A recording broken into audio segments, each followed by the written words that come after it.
now, and let me emphasize, that is a project with Roman Fasel, a surface physics group in Switzerland. He deserves all the credit. It's a beautiful interaction. But there is, however, the holy grail missing. You remember, we want to make such ribbons not only with an armchair, but with a zigzag edge. Well, I'd like to mention that quite recently we could show that these reactions, after depositing simple building blocks on a surface, allow aryl coupling. They allow also alkyl coupling. And you see, what a beautiful polymer structure visualized in real space. But it also allows the coupling, the CH activation of aryl versus alkyl bond. We fuse these bonds. Any doubt? Well, there is the picture. There is the visualization. And, well, you may say this is all surface physics, but it took Bo Young and Tim Dumslav more than 2 years to design and make it a complex photocyclization that precursor molecule. But then again, as I often told you, we visualize by scanning tunneling microscopy, and then we characterize electronically by scanning tunneling spectroscopy. You look at the edge states, and what you see is that you have electronic edge states. You can even reproduce them by the Kohn-Sham orbitals in DFT. And these come spin polarized. There is the chance, just by the topology, to add the spin degree of freedom to a future graphene-based circuitry. And it is possible because you have a perfect edge definition. Can we put them to work?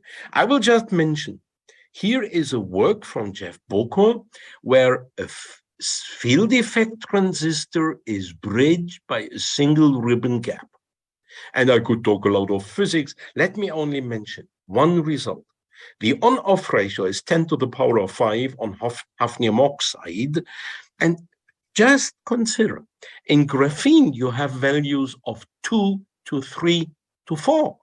You revolutionize this physics. There is, however, sometimes the problem that such flat disks like to sit on top of each other. They aggregate. And here is this other world. Material science is not only making molecules, you need a well-defined macroscopic state of matter. And if you process, you like to make thin films, aggregation is a problem. But there are many techniques, which, however, you cannot leave over to the physics. You must be able to handle, as in this case, what we call shear mix exfoliation. You press a solution with suction out of with a rapidly rotating rotor blade out of a working head, and it's a hydraulic force which causes the delamination, the separation, and then you have such a single layer, and you can make a van der Waals heterostructure with another semiconductor. And while I will not talk about the characteristics, the output and transfer curves of a field effect transistor, they look beautiful. But now, of course, you could tell me, hey, this is classical device applications. I have seen many of them. Let us go a little bit ahead. And while I am certainly not the expert, I can tell you one thing. One problem in quantum computing is the error correction when you allow the superposition of qubits. And this is, just to tell you, why people operate, say, an ion trap at 0.5 Kelvin. Could we do that at room temperature? Well, to cut it short, in an EPR experiment, I hope you will not ask me for the details. It is quite complicated. We can prove that's interaction again with Lpp, that we have spin coherence times, stable spin relations in the order of microseconds at room temperature. And I like to mention one thing more. We can use zigzag edges, but we can also just decorate a stable edge with stable spin-bearing groups which transfer their spin density onto the ribbon, and then you can do your experiment. And they are stable. They are happy at room temperature and the presence of even air and oxygen. So again, you must be able to manipulate the electronic states. And that is even possible. You wouldn't below it. For the holy grail of electronics to make a clean transistor, which is controlled by one electron. That is, as soon as the electron enters the channel, the Coulomb force, and here is a visualization of the Franck-Condon blockade for an electron transfer, leads to, and these are the experimental Franck-Condon blockades plotted as a function of the chemical potential.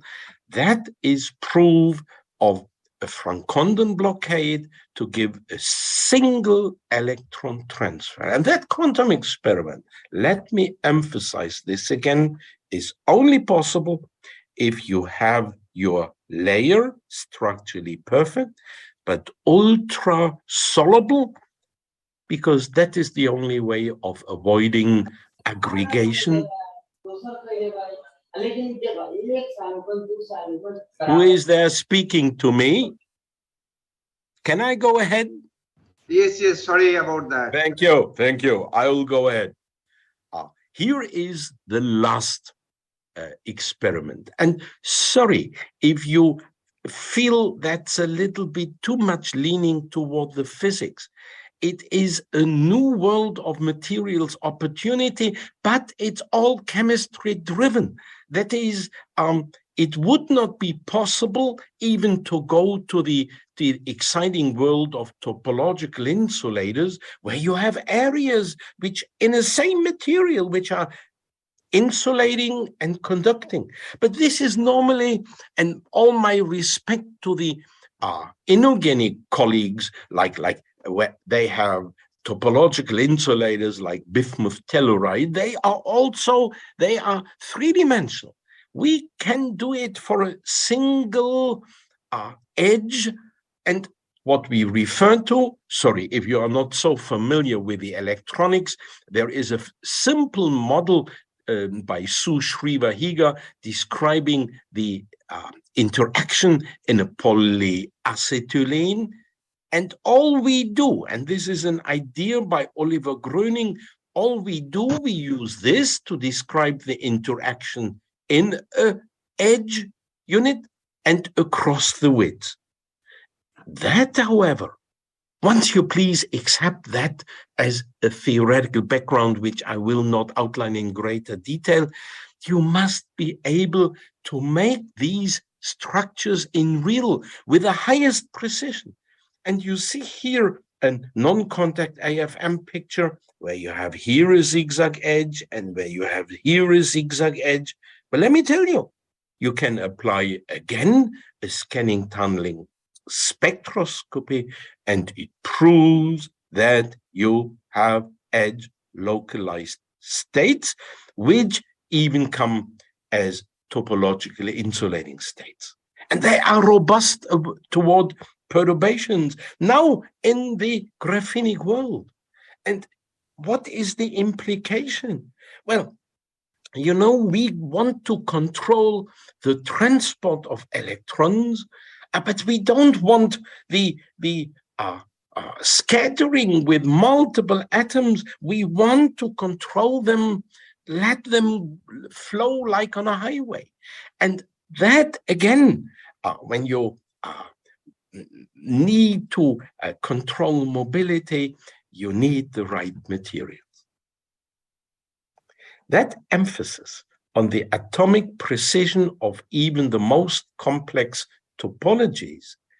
That, and you may be surprised, even applies to the question of the graphenes. And I can show you. We go down to energy storage. When we want energy technology and control charges, of course, we want high capacity, but graphenes, mostly used as an anode, has a disappointingly low capacity. Inorganics, and Professor Mandal will like it, inorganics is much more attractive. However, they have a problem. They are morphologically not stable. The other issue, in a battery, you want, well, high energy density, but then the charging time is high. There is another concept in supercapacitors where we emphasize the high power density and have a more rapid uptake and release of the charge.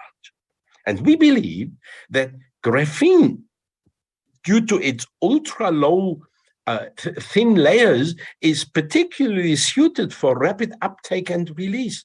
And look at the Horigoni plot, energy density versus power density. When we build such supercapacitors, we are up there, and we can easily power lab-on-chip devices or thin film devices.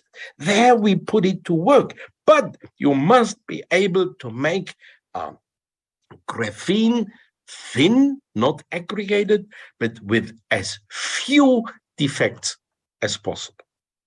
And now let me come to this other issue. Do you remember what I told you? We have silicon with a beautiful specific capacity, but you know, the rapid uptake and release of lithium ions causes a morphological destruction unless we can encapsulate the inorganic silicon particle with a carbon sheet, of course, a porous one, to make it morphologically stable. In detail, what we do is we treat silicon fluoride with magnesium to have these silicene flowers, which are then coated by chemical vapor deposition with carbon fragments. And that is important because, as we can prove by spectroscopy, various photoelectron spectroscopies, that we have stable carbon silicon bonds. So again, my message, before you want high performance, you need the best synthesis of your material. And what I can show you here, look at that battery, it can live forever because we combine, as I said, the best of two worlds, that is the high capacity with high morphological stability. And here is a very exciting point. The same trick of making composites from an inorganic and organic origin applies here as well. You know, I am not an inorganic chemist, but I like to mention, when we build a fuel cell, that is the alternative way of, let's say, powering a car, you need a catalyst. You say, no problem, we have enough platinum catalyst. But I tell you, the world, and I'm not talking about price, the world doesn't have enough platinum to power all the cars which we want to run on our streets. Now, there are two ways, one I have to skip, to make non-noble metal catalyst. One is using nitrogen-doped graphene, which we could show, and the other is to use non-noble metal catalyst. And their highest activity is for a single atom. Well, you can make single iron or cobalt atoms, but they don't stay as they are. They like to aggregate unless you wrap them up like sheet of candy which you wrap up in a paper. And I must here skip the way in which we have done it, but I just like to mention the characteristic performance, say current density, characteristic over potential. That's absolutely close when you look at the fuel cell, absolutely close to that of a platinum catalyst. I am not the one to tell you which is the future technology. I mean, you know that Toyota is still looking at fuel cells.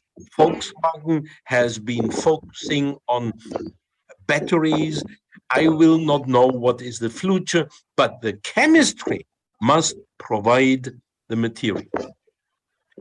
So with that, let me summarize the physics part. I have emphasized charge and spin transport. We have looked at energy storage and catalysis, though somewhat more briefly. I have to skip a lot of other issues, like that you have in graphenics ultra-high nonlinear optical coefficients, which is extremely interesting in making information pulses with higher and higher repetition rates in communication. I could not tell you about the ultra-high bi-exciton stabilization, which allows stimulated emission, hopefully toward lasing. But you could ask me, is this all physics? Is there more to that? Well, I like to conclude with the last chapter, telling you this is not only non-natural, and you need not be afraid of carbon materials. I show you a case where, do you remember, we have these ribbons, but in this case, we leave the auxochromic group where they are, and we have NIR absorption. And you may know that NIR light is particularly suitable for a high penetration depth in tissue, except, of course, we need these water soluble. And for rapid uptake, we treat a THF solution with a little bit of water, and we make perfect nanoparticle, quite narrowly distributed according to dynamic light scattering and high resolution transmission electron microscopy. And then comes the point. We apply that, in this case, to tumor-bearing mice, and we heat, and we see the disappearance of the tumor. What is going on there? Well, what we have here is no spin transfer, is no charge transport. It's just a photothermal effect. We irradiate and we transfer the irradiation into local heat. This is work together with Mei Zhenjin in Beijing. And let me just emphasize, the challenge for the chemist is to make the photothermal conversion efficiency as high as possible. Let me make a side remark. When we look at energy conversion, whether it's a photothermal effect or whether it's a light-emitting diode, we want to have conversion processes as efficient as possible.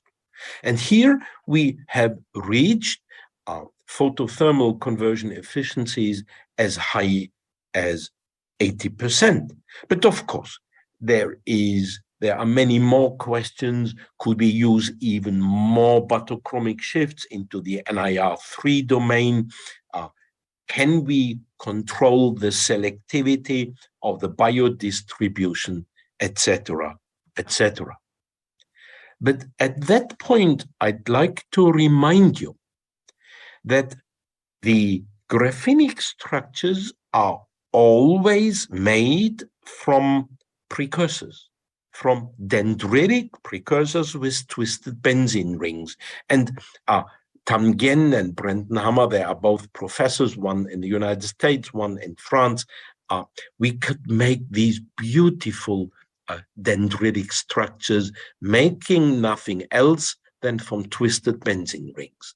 And this is a visualization. It's a dendrimer, but unlike most other dendrimers, it has a defined shape because there is no backbending of the arms. They are semi-rigid. And as I remind you, these are our reservoirs for graphene, but they have inner voids, as you see. They are uptake reservoirs for guest molecules, for example, in sensing of explosives. But what I'd like to show you at the end, they are beautiful building blocks for DNA transfection. I will skip the electronic properties, but let me just show you a simple experiment, a synthesis which starts from such a core. You do a Diels-Alder cycloaddition and you make that particle. It's hydrophobic, made from benzene rings. But the surface has an alternating array of polar and unpolar groups. And you wouldn't believe it. That is soluble in water, but it's also soluble in organic solvents. And the dramatic consequence, you can go through the cell membrane, and it is even more efficient in uptake than human serum albumin. Now you may say, but you have trouble with toxicity. There is no trouble. Zebrafish are happy with this dendrimer. And I'll just mention you, the PAMAM dendrimers, commercially available, are definitely not untoxic. But here is the result. We can cross even the blood-brain barrier because we have controlled the surface of the particle. And that has one important consequence, which I mention only very briefly. You may know that when you want to have a foreign DNA enter a cell, you need a vehicle because that polyelectrolyte will not cross the membrane. So normally people use, say, viruses like the adenovirus, but they do not go into cancer cells unless we treat the adenovirus with our, patched surface dendrimer, with our perfect nanoparticle, with our perfect transport vehicle. And we can control the biodistribution. And here is the last point. You all know that neurodegenerative diseases have to do with the formation of fibrils, which then form plaque. We can, using our dendrimers, due to their surface, we can even cause the fibrils made from A beta monomers. We can cause a disassembly, what I have shown you here. And that is a new way, using carbon particles now in 3D, but with a controlled surface, to treating neurodegenerative diseases. I think my time is up, and I do not want to start with a delay your morning. I have 3 slides to add, and you will understand that they are very important. I thank our collaborators. I think I have given proper credit in the particular slides because you see, my message to you, science is cooperation. And that is, the problems are too complicated to be served all in one group, but that needs competence and it needs trust. And we have had the good luck of having the proper partners. I like to acknowledge the support which we have received from institutions and from industry. But the most important appreciation goes to the group. Over the years, we have had nice times and celebrations and parties, but we had also nice time in, well, working hard. With that, I'd like to conclude. Again, all a good morning to you, and thanks for your attention and greetings to India. Thank you very much, Professor Mullen. First of all, I would like to thank you for two things. One is getting up so early and starting your talk at 5:30 a.m. time, and time management. We need to start on time. We need to finish so that other speakers get. But with your so excellent and informative talk, we have a lot of questions. So if you don't mind, we would like to open the floor for questions. Well, if there are any, I will try to answer as best as I can. Dr. Jindal, do you see anything on the chat box?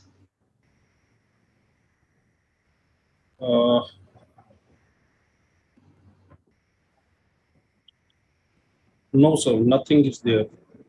Okay. Now, if you have any question, please go ahead. I'll start with one since nobody is raising yet. Professor Mullen, you touched the base with the polyacetylene as one of the things that can explain.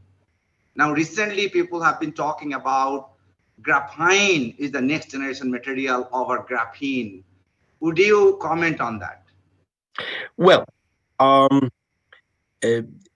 like to mention at that point, graphene, or you could also say graphdiene, has been postulated in an early time by organic chemists, namely François Diederich in Zurich and Milan Kivala. And then it was made from ethanol substituted benzenes. It has several advantages because it has an open band gap, and it has the triple bonds which allow binding, for example, of palladium catalyst. So there are significant advantages, but there are, as I may say, also significant disadvantages. When you make them, for example, by a solution Glaser-Eglinton coupling, you get pretty bulky material. What you need, however, is thin layers, because otherwise you cannot activate the material, for example, for oxygen reduction catalysis. Here, that agrees with my message. The essence is the proper synthesis and the proper processing to make ultra-thin layers.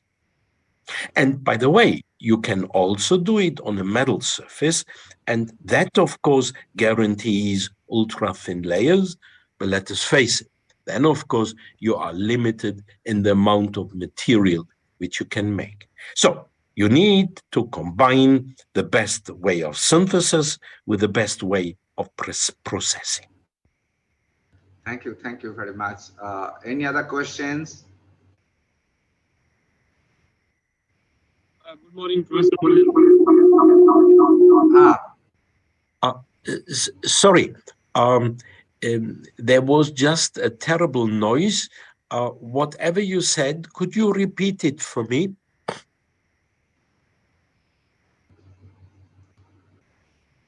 Oh, now I shocked you. Please go ahead and ask the question. Dr. Rakesh. You are muted, that's why you could not hear you. I see. Okay, go ahead, please. Is there any other query from other participants? All right, looks like there is a miscommunication. Okay, guys. There, but, so once again, on behalf of the organizing committee, we'd like to thank you for your valuable time and the contribution that we have witnessed for such a long time, and wish you all the best for more nature, more science papers. I wish you a good morning. Bye-bye, everyone. Thank you. Bye-bye. Bye. All right. Now we are going to start with the second speaker, Dr. Bhaskar.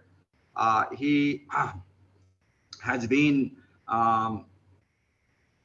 the professor and now director of Himalaya University in Dehradun, Uttarakhand. He has done his PhD in National University of Singapore, and of course, prior to that, did his master's degree in IIT Madras. And his interests include synthetic organic chemistry, conducting polymers, green chemistry, engineering, biomass conversion, biodegradable polymers, green materials, wearable electronics and sensors, circular economy and sustainability and solid waste management. He has published quite a bit in high-impact journals. He has been the editor of Biomass Conversion, the Interface of Biotechnology, Chemistry, and Material Science by Springer. Then he also published quite a few books. And right now, I could also say that he was editor-in-chief of Analytical Chemistry Letters by Taylor or Francis. And with this short introduction, I invite Dr. Bhaskar to start his lecture on green materials, sustainability, and circular economy. Yesterday, Professor Sabu Thomas talked a little bit of circular economy in a lecture. Please go ahead, you share your talk, and you can start. Good morning, Professor Sanjay. Thank you very much for your brief introduction. Is it my voice is audible? Yes. Anyway, last 3 days I was not feeling well. Maybe my throat, maybe some problem, but anyway, we can manage it, I believe. Sure, sure.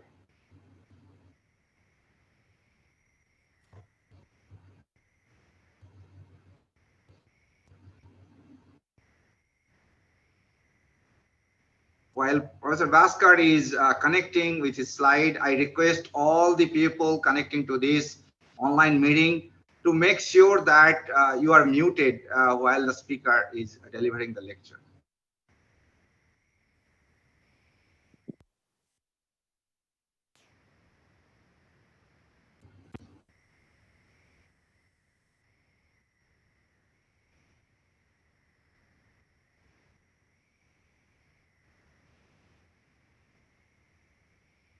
It's fine. Yes. Anyway, thanks to hear that a good, wonderful lecture of Professor Mullen. Professor Mullen, my supervisor, Dr. Suresh Valayavettil, did a postdoc with him. And most of my research works are, my PhD works are conducting polymer. Of course, not only me, many people are inspired by the research of the Professor Mullen. Anyway, now, last few years, our research has slightly moved towards the green chemistry and engineering. Today, I like to give brief information about overall view of green materials. I'm not going to go in full depth of the fundamental research. Actually, these are our current research projects which we are currently working on the green materials. As you know that green materials are very important, which need for the futures. So that's why we parallelly, apart from our regular administrative work, we usually keep on move on editing the books and more research. Professor Sriram was my supervisor, another supervisor, who continuously I'm working with him for many research projects as well as the our ongoing book project too. These are the just recently we have published this handbook of solid waste management with the Springer. Now the question is that, as you know, everybody is here, most of the experts and the members, you, Sanjay, and all other expert committee, everybody aware of that why nowadays we are talking about green materials. And as you say that, as we say, as a green material, we cannot say that it's a completely of a one-side research. It's a completely integration of the multi-research field, including chemistry, material science, and biotechnology, and microbiology, etc., etc. Now, the question is that, why we need to worry about the green materials? As if we see this slide, I think this slide gives a both of solutions as well as a problem. And I'm organic chemist. Since I'm a synthetic chemist, I always go any of my lecture in a reverse manner.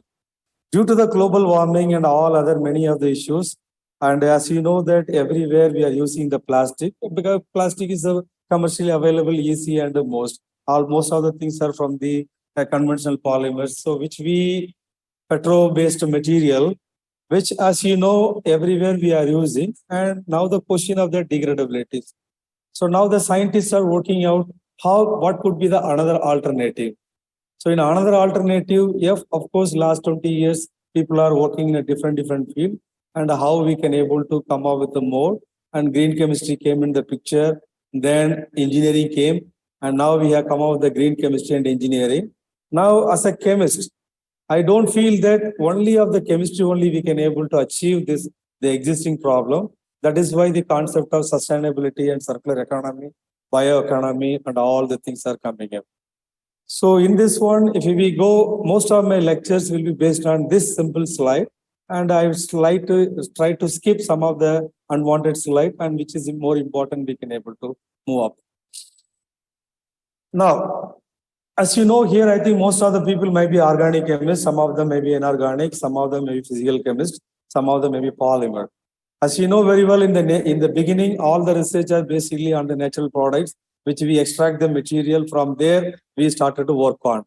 Later, the huge population and all the things, again, the amount of the required materials could not able to make by the nature, then finally the synthetic chemists have to come into the picture, how, in which manner the synthetic polymer can able to go. If you see this slide, you don't see that. There's how the way, see, most of the discoveries are coming by mistake or by the demand or by according to the circumstances. So in that one, if you see the around 1930s, there is a lot of problems of demand of this year stocking. So the things could not be able to materialize with the existing ones. Finally, the DuPont company group, along with the care authors, they come out with the picture is that how we can able to go with the nylon 6,6. So nylon 6 was the first synthetic polymer which they used for the commercialized, and in that way it went on in that pictures. So now, why we need, as you know that only synthetic polymer or biopolymer alone cannot be able to solve the existing issue, because now the populations are huge. According to the population, demands are too high. So now we have to go with the different parameters in which manner what basic material which we needed. Either we can go by the biomass conversion or we can do the recycling process. And in last few years, again they come up with recycling only. It's not will solve the problem. Then we have to go with upcycling methodology. So that is what how we can able to move up. So these are the biomass, as you know, everybody very well that I don't need to give detailed any information about the thing. As a biomass everywhere is existing, and the conversion, and even nowadays, the most biomass are from the bio waste, from the household material, food items. And industrially point of view, if you say either water or PVC, everywhere, most of the plastic which these are the major plastic which we are using currently, and highly consumption. Due to the non-degradability, we are facing a lot of the issues. That is why what could be the another alternative scheme. These are the, regarding if you see the many of the textile industries, particularly Tamil Nadu and wherever is there, lot of textile wastages are going, even reusages becoming very complicated, or even we can say, yes, they are doing it, but the percentage conversion is very less. So these are the projected global waste generation, and in 2050, it is expected that it may reach around 3.5 billion. So according to the major issues in the municipal solid waste management, in that one we can see the landfill is going around too much, around 96%, I believe. And according to that one, recycling is coming to the lesser percentage. So now, how we have to work out? Is it as a laboratory method only it will solve? No. When we are talking about sustainability or circular economy, it is not only as a scientist, we also need to bring the society also in the picture. How one is we can solve the problem, another one is how to minimize the pollution, how to minimize the dust and all the things. Now the question is that, as you know, apart from the chemistry, if normally if you say in a sustainability itself is a not easy task. It's a very tough. It's not a question of when we meet. It's a question of how long we will sustain. When we say sustainability, it's playing the many roles in the way of how we interact, how we sustain, how the circumstance, all the aspects. So accordingly, the United Nations, they come out with the concept. The sustainability was basically derived from the French word. And as you know, everybody knows that the basic, I don't need to go with more detail of this. But the slide why I need to show is that there is a lot of confusion among the scientists. Even if you do the literature review on the many of the research paper, there will be a different terminology they are using: green polymer, biopolymer, biomaterial, or even sustainable polymer. So many things are great. So many things are coming up. Sometimes when the scientists are in one field, they are getting confused with another one. But nowadays, many people are coming in the integrated field. They are able to understand. But that is why what I usually say that if I say biopolymer, conversion of biopolymer, as everybody knows, yes, it's a possible, but it's very expensive. Degradable is no doubt about it. Yes, it's a good. But if I say biomaterial, it's by default the biomaterial derived from the only bioproducts. So why not only me, many of the scientists which we are currently, they are using the word of the green material, because the green material which we can able to either you can get it from the resources, natural resources or renewable resources, or we can get it from the recycling process, whatever the material. So these are the terminology which we can able to observe in many of the paper with a different manner. So how we have to go and how, but when you are talking about the green material, even any scientist we are working on one field also, it is giving the impact towards the society. So now, the question of the past and present and future. The past, yes, we had a material, we have used it, and then we didn't think about the recycling. Now the present, we need to go for the petro. If we go for the petro, we have to think about how much we can do recycling. And if we go for the biomass, again, biomass conversion, after that the waste, then how we can able to reutilize it for the products. But the future, again, we need to see, again, we have to work out in a not only single aspects, we need to think about how we can able to reuse, multiple use, multiple conversion. So these are the way how we are using the materials. And these are the simple industrial works are going on. As a chemist or as how we can able to do, because single person we cannot, we have to work with along the group of the people. So if we really need to work about to next 20 years, 30 years, we have to change the completely of the whoever the person working on the green chemistry or engineering or sustainability. We have to come out with the change the curriculum. We have to change our laboratory methodology. Then we have to come out with how we can able to integrate the all aspects. In that way, yes, we can able to go. The way how we do research, we usually combine with the all the aspects of the basic of green chemistry and engineering and biomass and life cycle and how we have to go. As you know, many people, previously we have worked for the linear economies. Nowadays we are going for the circular economies, and even industry also, many of the industries also, they are coming up the concept is that we have to go. Even I used to say, even our basic research also, we have to, where we are doing along with most of our projects we are doing with the NU Singapore with my professors. We usually design the material and further application because Prosira, as you know very well, he is handling with the many projects, and we usually go design the material according to the requirements. But we are keeping with the concept of what is social benefit, resources, environmental benefits, and how. So that's the way how we can able to go. So as far as the things which I need to go, anyway, all of them here, they know very well. I don't want to go the way how things are. But as I usually, many lectures which we are going to deliver in many other things, we always emphasize that keeping the view of the green chemistry and engineering, again combined with the circular economy. And if you keep one word of sustainability, automatically in a retro manner, we can able to see how we can able to minimize, how we can able to enlarge, and how the things used to go. So this is our first project which we have initiated in Korea. Even at the time, I myself, I was not aware of the biomass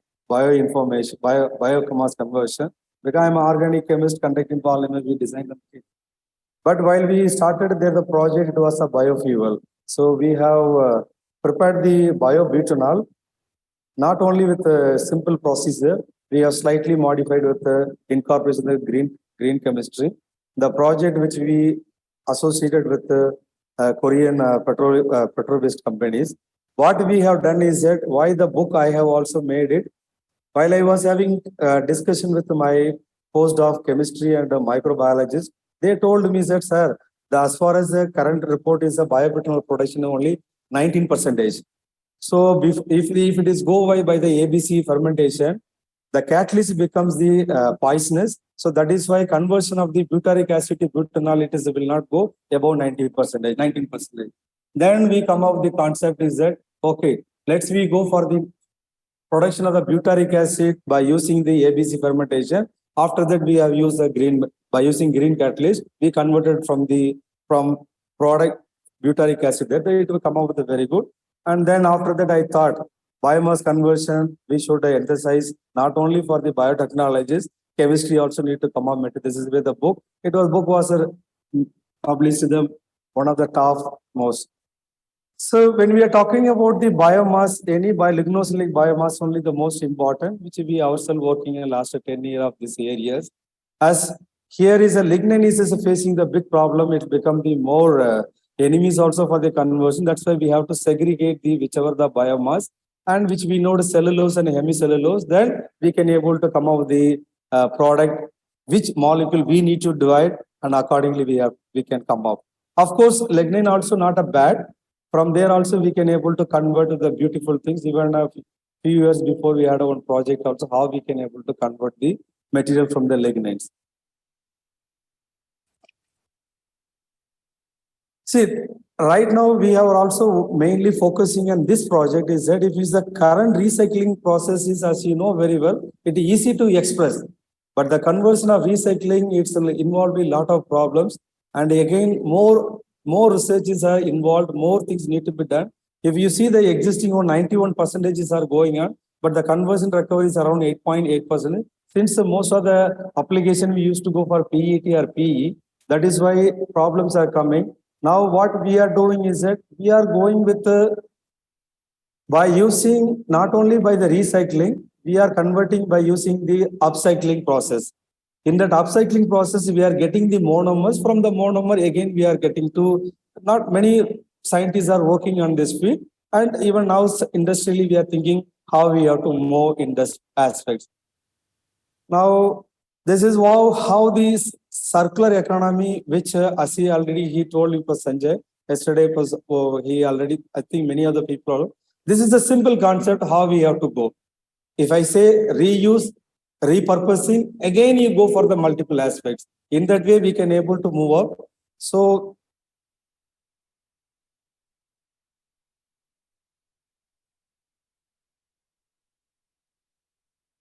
this is a project which we right now we have worked with DST project along with FRI. What we have done is that we have prepared the biodegradable polymer with a simple and effective manner. And we took from the biomass. From the biomass, we didn't go for the ABC fermentation. And we have used both the concept of green chemistry and engineering. And then in that way, we have designed this film. It is very economical. And we actually further process, which we need to do because the flexibilities, we are a little bit facing the problem. That is why right now we are using with the other biomonomers and recycling, how we can able to make the most stable. Otherwise, the preparation of this polymer, which we have made it, it's a one-day process. Even within 15 minutes, you can able to generate it. But this polymer, the film we have prepared for mainly for the food package and other economical person, any of the small package we can able to go. And due to since in between the pandemic, then we have little bit start. Further, we are extending this project in association with one more companies. And the detailed information I cannot able to because we are also in the process of patenting of the detail of the thing. Because this is a project sanctioned in a. So what is our main research is we are working on is that one is we are making the biodegradable polymer. There is another one from the plastic waste we are converting to recycling process. In that one we are using for the wearable electronics, and some of the material which we are using, because some of the project radiative cooling also we are passive radiative cooling also we are using. That is because the molecule which we usually design and then make and then further processing is with the Proceram group. My sister is she's heading and that along with the Proceram. So that's what the way how we usually do with multiple tasks. And and since the last around 7 years, I am also more actively on due to unexpected as an administrative role.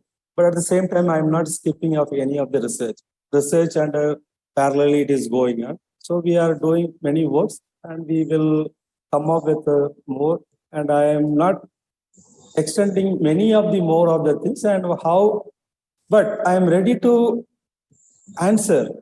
Even I am ready to expand if you have any more questions, because there is talk, there is no ending. We can keep on talk and more. And in between, I am writing and editing is my passion.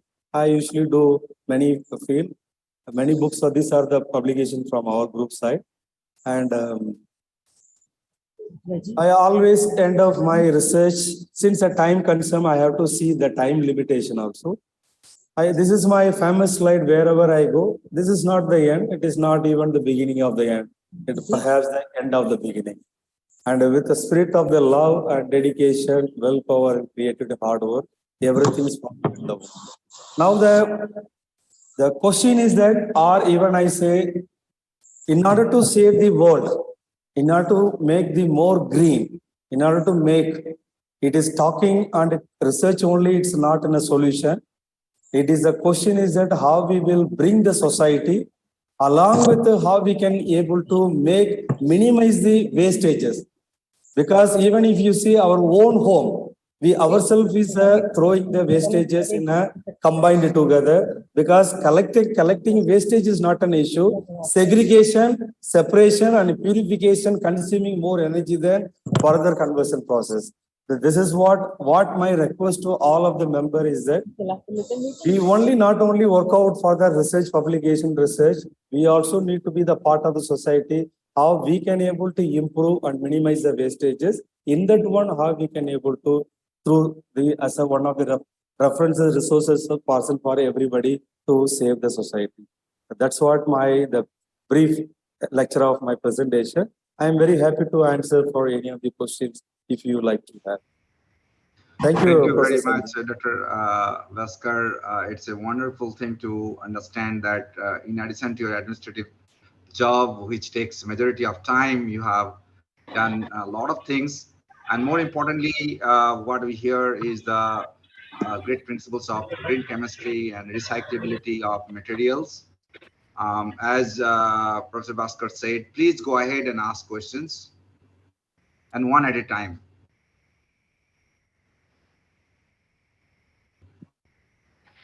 Hello. Good morning. Good morning. Somehow you are echoing. You can go ahead and ask the question. I have a question in chat box. Can you write on the chat box, and Dr. Jindal is going to read the question for you.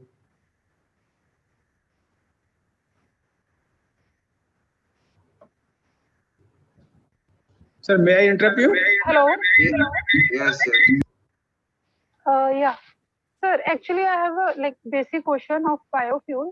Nowadays, people are paradigm is shifting to this biofuels from this petroleum and all. But the problem with biofuel is on burning, it will produce CO2, which is again a greenhouse gas. So again, if we commercialize all these things and then we will start thinking about this CO2 conversion to some other thing, can we switch to the another field, which is hydrogen production from water splitting reaction, which is again a clean fuel? Thank you for your question.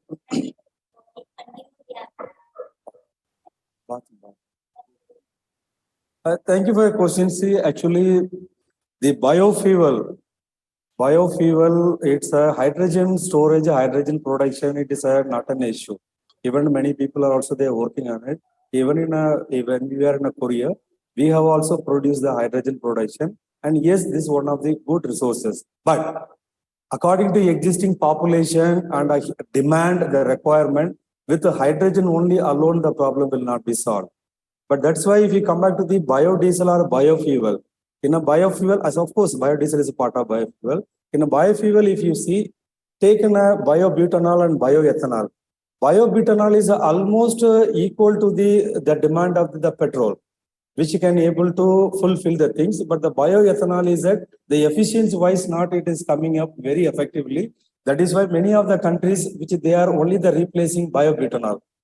But in India also, few years before, the proposal came whether we can go for the bioethanol or we will go for biobutanol. Because in India, the production of the sugarcane is, and we have a huge amount of the bioethanol exists. But the bioethanol, the problem will not be solved. But biobutanol, yes, there is no problem, which you are expecting that a hydrogen, carbon dioxide evolution is no. Actually, when you biobutanol, if you take, and you cannot completely go, that's why the people are trying to mix with the conventional with the biobutanol so that the ratio slowly will increase. Maybe we can minimize the things. So if you see now, many of the countries also, they have banned the, they are slowly minimizing the diesel as well as the petrol. That's why the Hyundai as well as the, even Toyota also, they're coming with the another hybrid model of the electrical. Even in India, Tata also. But the question is that, again, the lithium battery, energy storage, even shortage of the things. So the day will come up, maybe it may take another 50 years, by the 50 years or 30 years, maybe the petrol part maybe end up, it will come up with the completely of the either electrical or even any other energy storage. So that's, it will sort out. But till then we need to survive, you know. In that survive, we have to go for all the options, which as long as, for example, today is a 1%, if you reduce it, that is a huge amount of you are saving it. I hope I answered your question, I believe. Yes, sir. There is another question in the chat box from Dr. I.D. Sharma. What are your suggestions regarding crops residue, especially in case of sugar cane and parali? Your suggestions regarding crops residue, especially in case of sugarcane and parali. Actually, Professor, frankly speaking, thank you for the questions over the candidate they asked. The question is very good, and it's in fact, it is highly important also. If you see the Punjab, and if you see some part of Tamil Nadu and other, the major production is the rice and the sugarcane. So that the wastage, the conversion, they are not doing it. Either it is going to the pipe. That is why what we have to do is that from, yes, we have to again go for the biomass conversion. From the biomass conversion, we can able to utilize the things. And even it is, yes, we have to do, but only that we have to convert the biomass from the conversion. In that way, our 80% of the problem is solved, but many of the scientists, even they are not interested to do that work because they are not due to the financial resources. There is one general question I can read here that says biofuels are future fuels, but they also produce CO2 greenhouse gas. Is there any point of going in this field, or we can go to hydrogen from water splitting? Actually, Professor, thank you for the question. We cannot go completely stop the biodiesel or biobutanol. As I already told you, the demand is too high.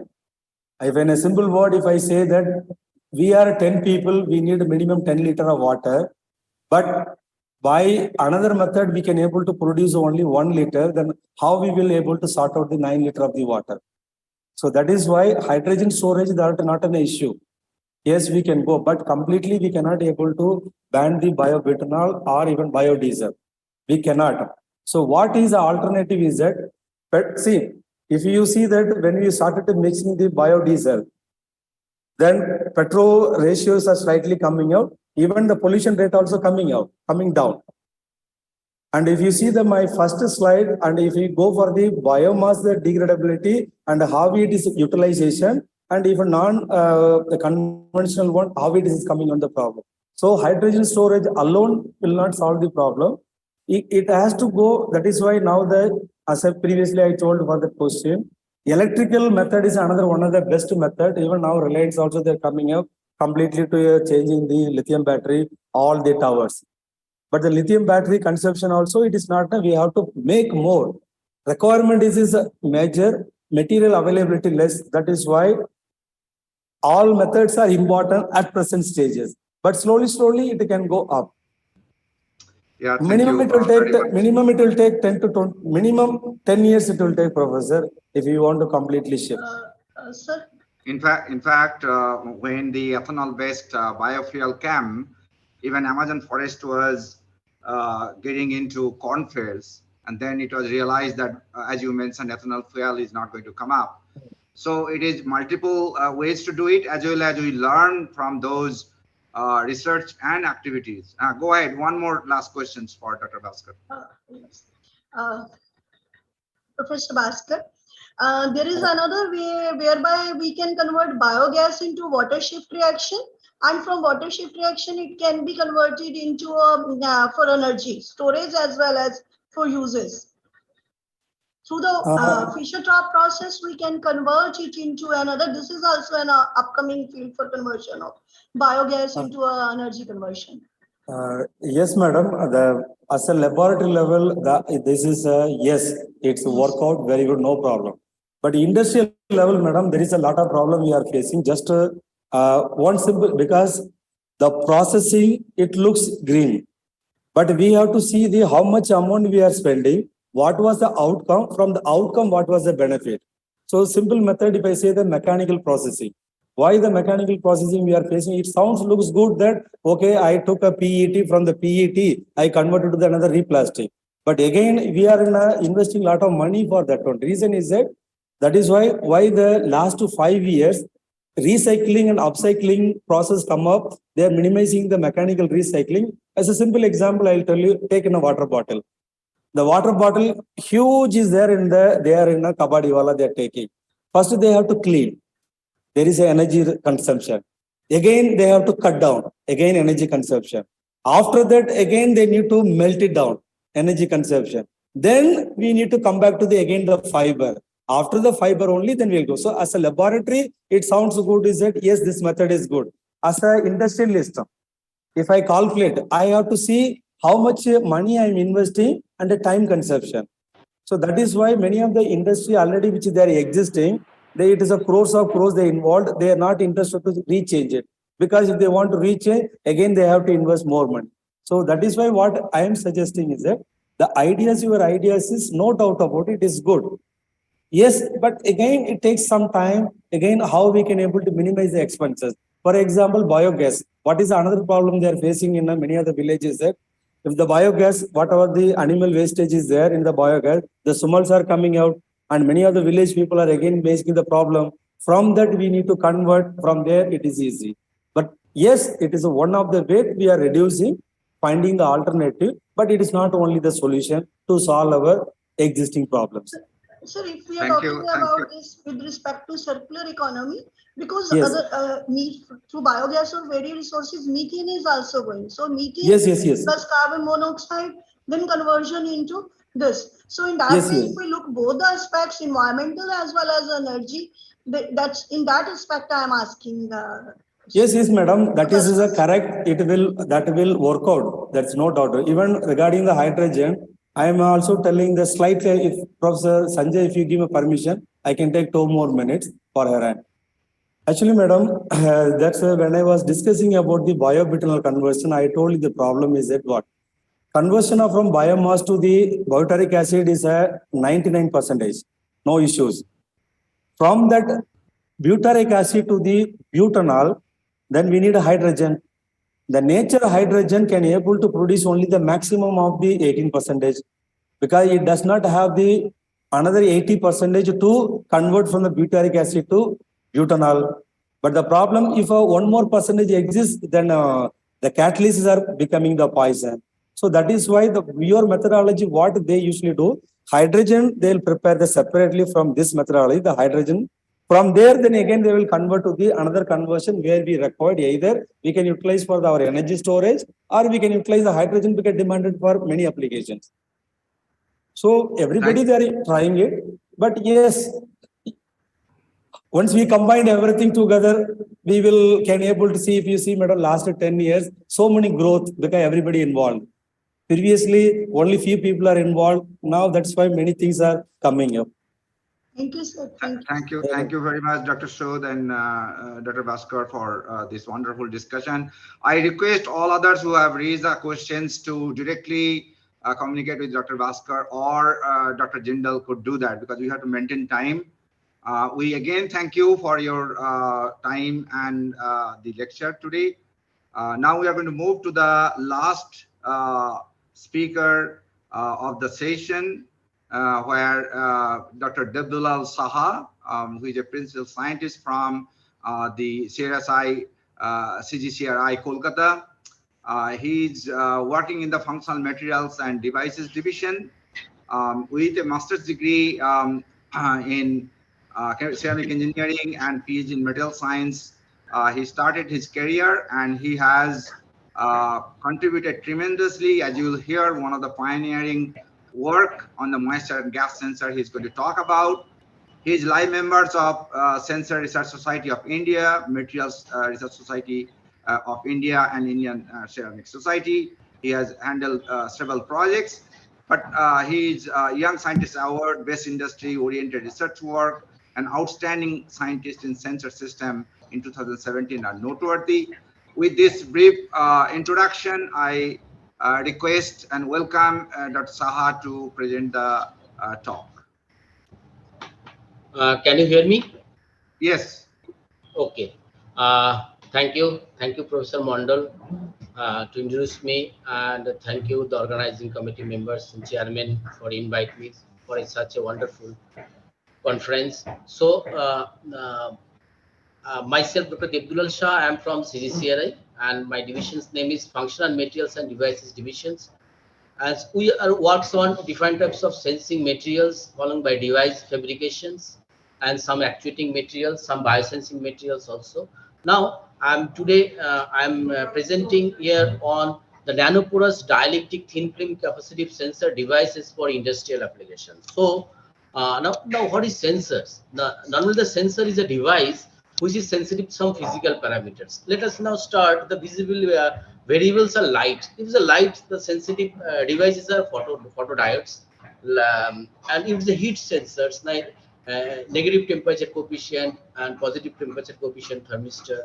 If it is a sound sensor, it's underwater sound, the piezoelectric materials like PZT, means lead zirconium titanates. There are our another group in CGCRI and working in that field. And myself and my group are working on gas sensing and some humidity sensing, followed by device applications. Also, we trial in industry. So in this into sensing part in the gas and humidity, and we works on formalin gas sensor. This is a trilateral project between Malaysia, Brunei, and India, and another project from ACRB. These are fruits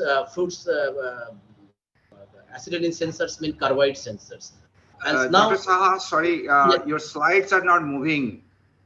Okay. Now? No, you need to go into resume slideshow. Just a minute. Now it is moving. Is it full screen? No. No, it is not full screen. It happened to me the other day. It is not full screen. Now? No. We can see it properly, even though it is having the top menus. Is it visible? It is visible. It is visible. Okay. So now slider moving. Click one. Characteristics of the sensor. No, it is not moving. Okay, Shagni.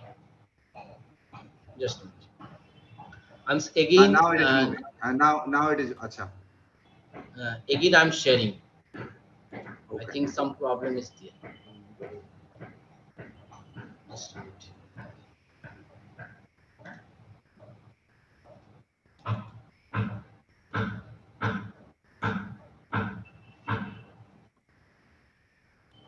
I would request the others to mute.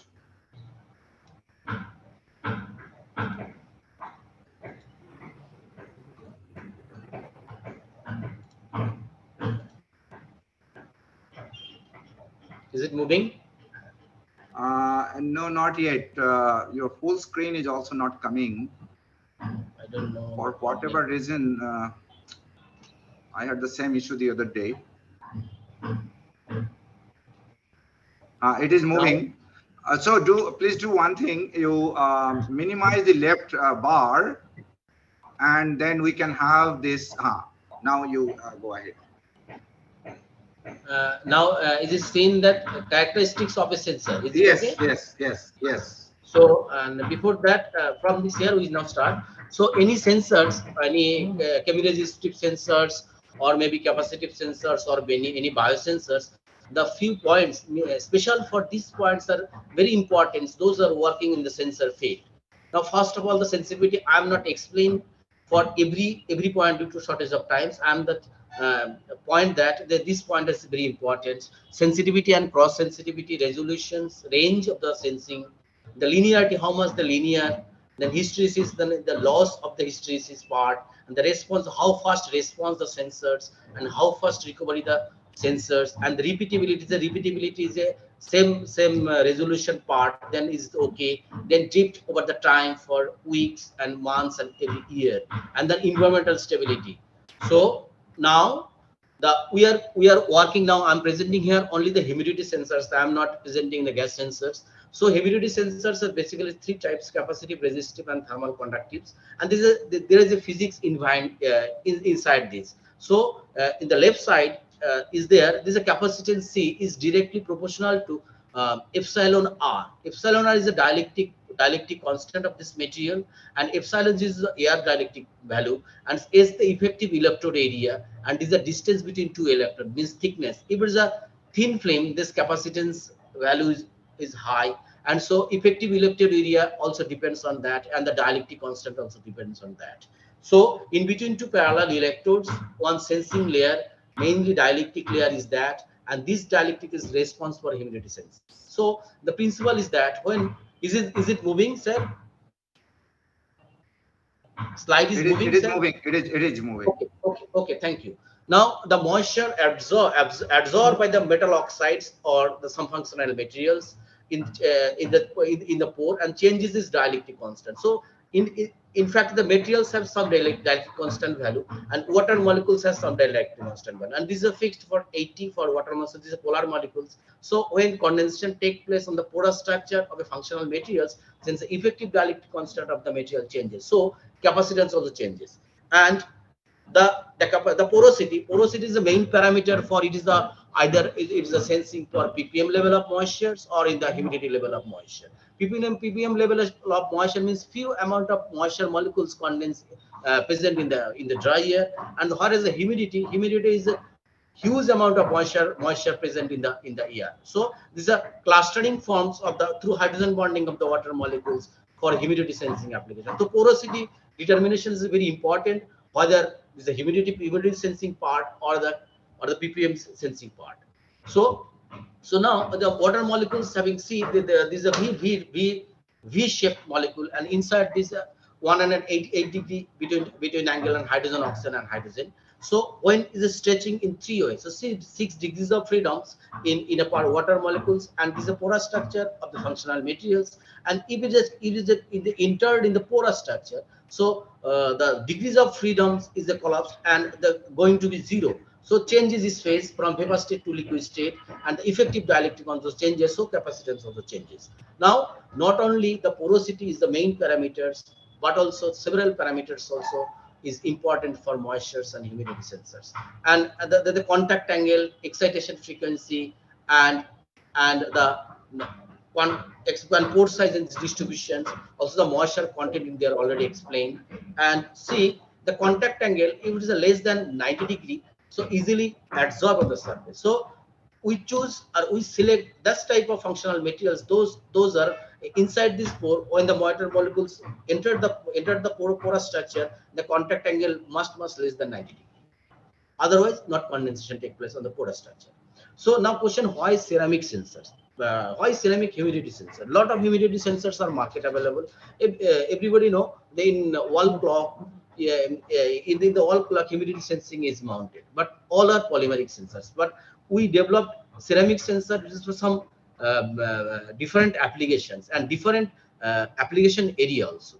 So polymer is some restriction for poor durability, and we cannot use more than 50 degrees centigrade, and the sensor cannot regenerate with organic solvent. So in these three parameters, we developed ceramic sensors. We can use more than 60 degrees centigrade. Already explain. Now we will explain in a VRC project. And the poor durability and ceramic sensors are highly stable and within 2 to 3 years there is no damage.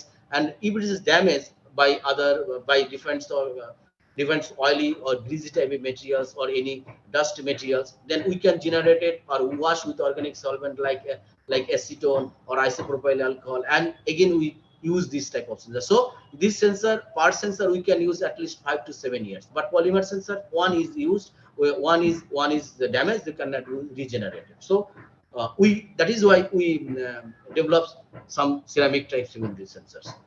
So now already we worked on different types of functional materials. So titanium to magnesium from the inverse type of panel, some alpha and gamma alumina thin film sensor, and these two materials we used in these two materials we product already developed, and some others spinel materials already works on that. And the advantage of the porous alumina means alumina thin film is that can be fabricated as a thin film and thick film is a bulk form.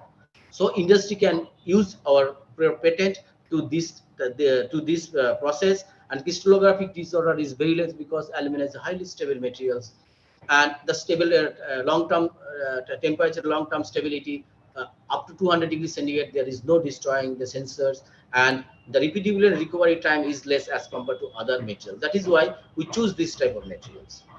So we already developed three types of configurations in sensors. One is the thick film variety. There is no substrate is required. The top electrode is porous, and the bottom electrode inside this gamma alumina layer is a porous gamma alumina layer.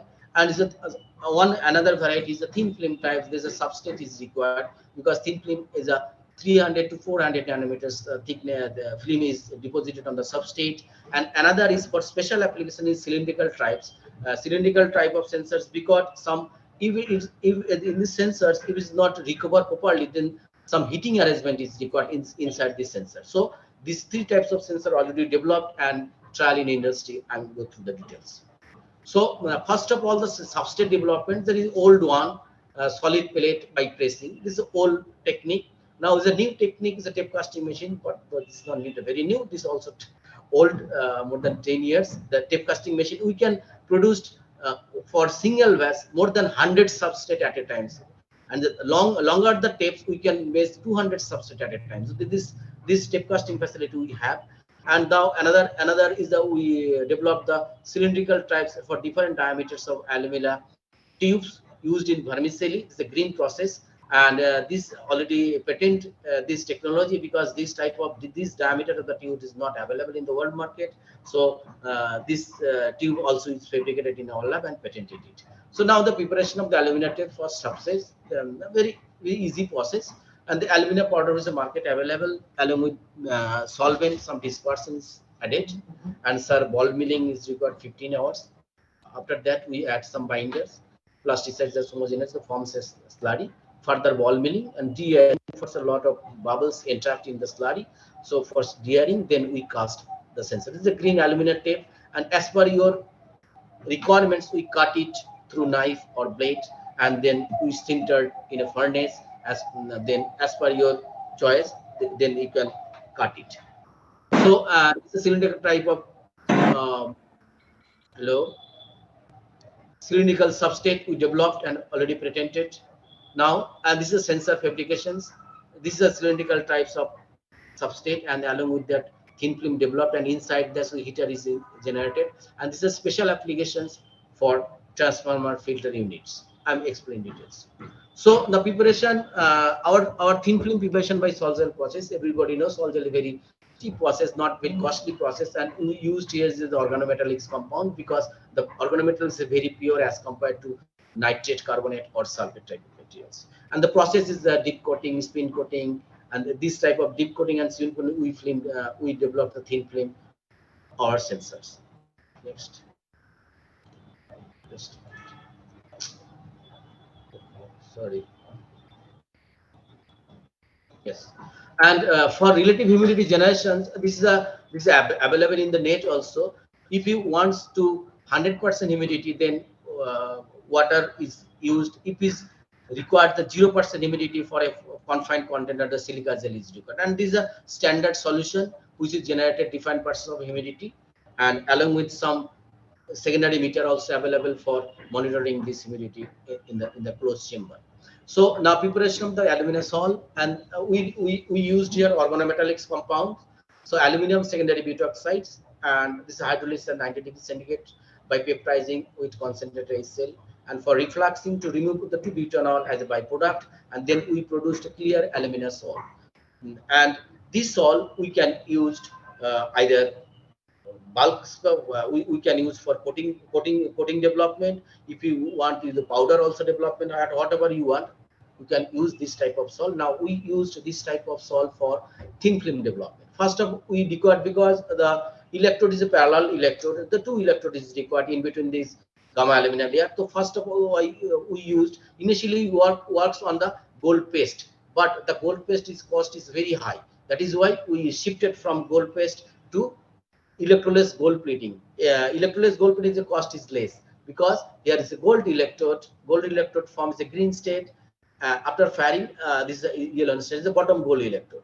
The electrode gold plating process, and per gold electrode its cost is less as compared to the gold paste screen printing process. And this is also gold paste not available in India, which is imported in previous day, and the cost is very high. That is why you shifted from gold paste to electroless gold plating. This is the top bottom electrode, and the preparation of sol through this dip coating, and we previously prepared the substrate and along with the bottom electrode, and this substrate, this electrode we dipped in the alumina sol along with some dispersed and some pore former materials like polarine, graphene, and carbon nanotubes. Some pore former materials we used. When with these pore former materials burn out, this nanoporosity is developed. That is why we developed something thin film on the gold electrodes, the bottom gold electrodes. Now, what is the technology available in the world industry? There is two major manufacturers are Honeywell and Shaw. UK and US based 2 manufacturers are available in the this type of sensors in the market, and the cost is very high. See, per trace moisture sensor, ppm of humidity sensor 75. This is a per sensor along with electronics per unit more than 3 to 3.5 lakhs, and humidity sensor is cost is 2,000. And the process, the production, this type of sensor in the process is a infrastructure facility also requires a very high cost. That is why we shifted our new way for sensor development. And the Indian status, there is no moisture in sensors, humidity as well as the ppm level not in produced in India for special type of application. And the market depends on the imported meter, and the cost is very high. So that is why we plan to develop and funding from different agencies like BRC, NTPC to develop a special type of sensor for their applications. So this is our configuration already explained. There's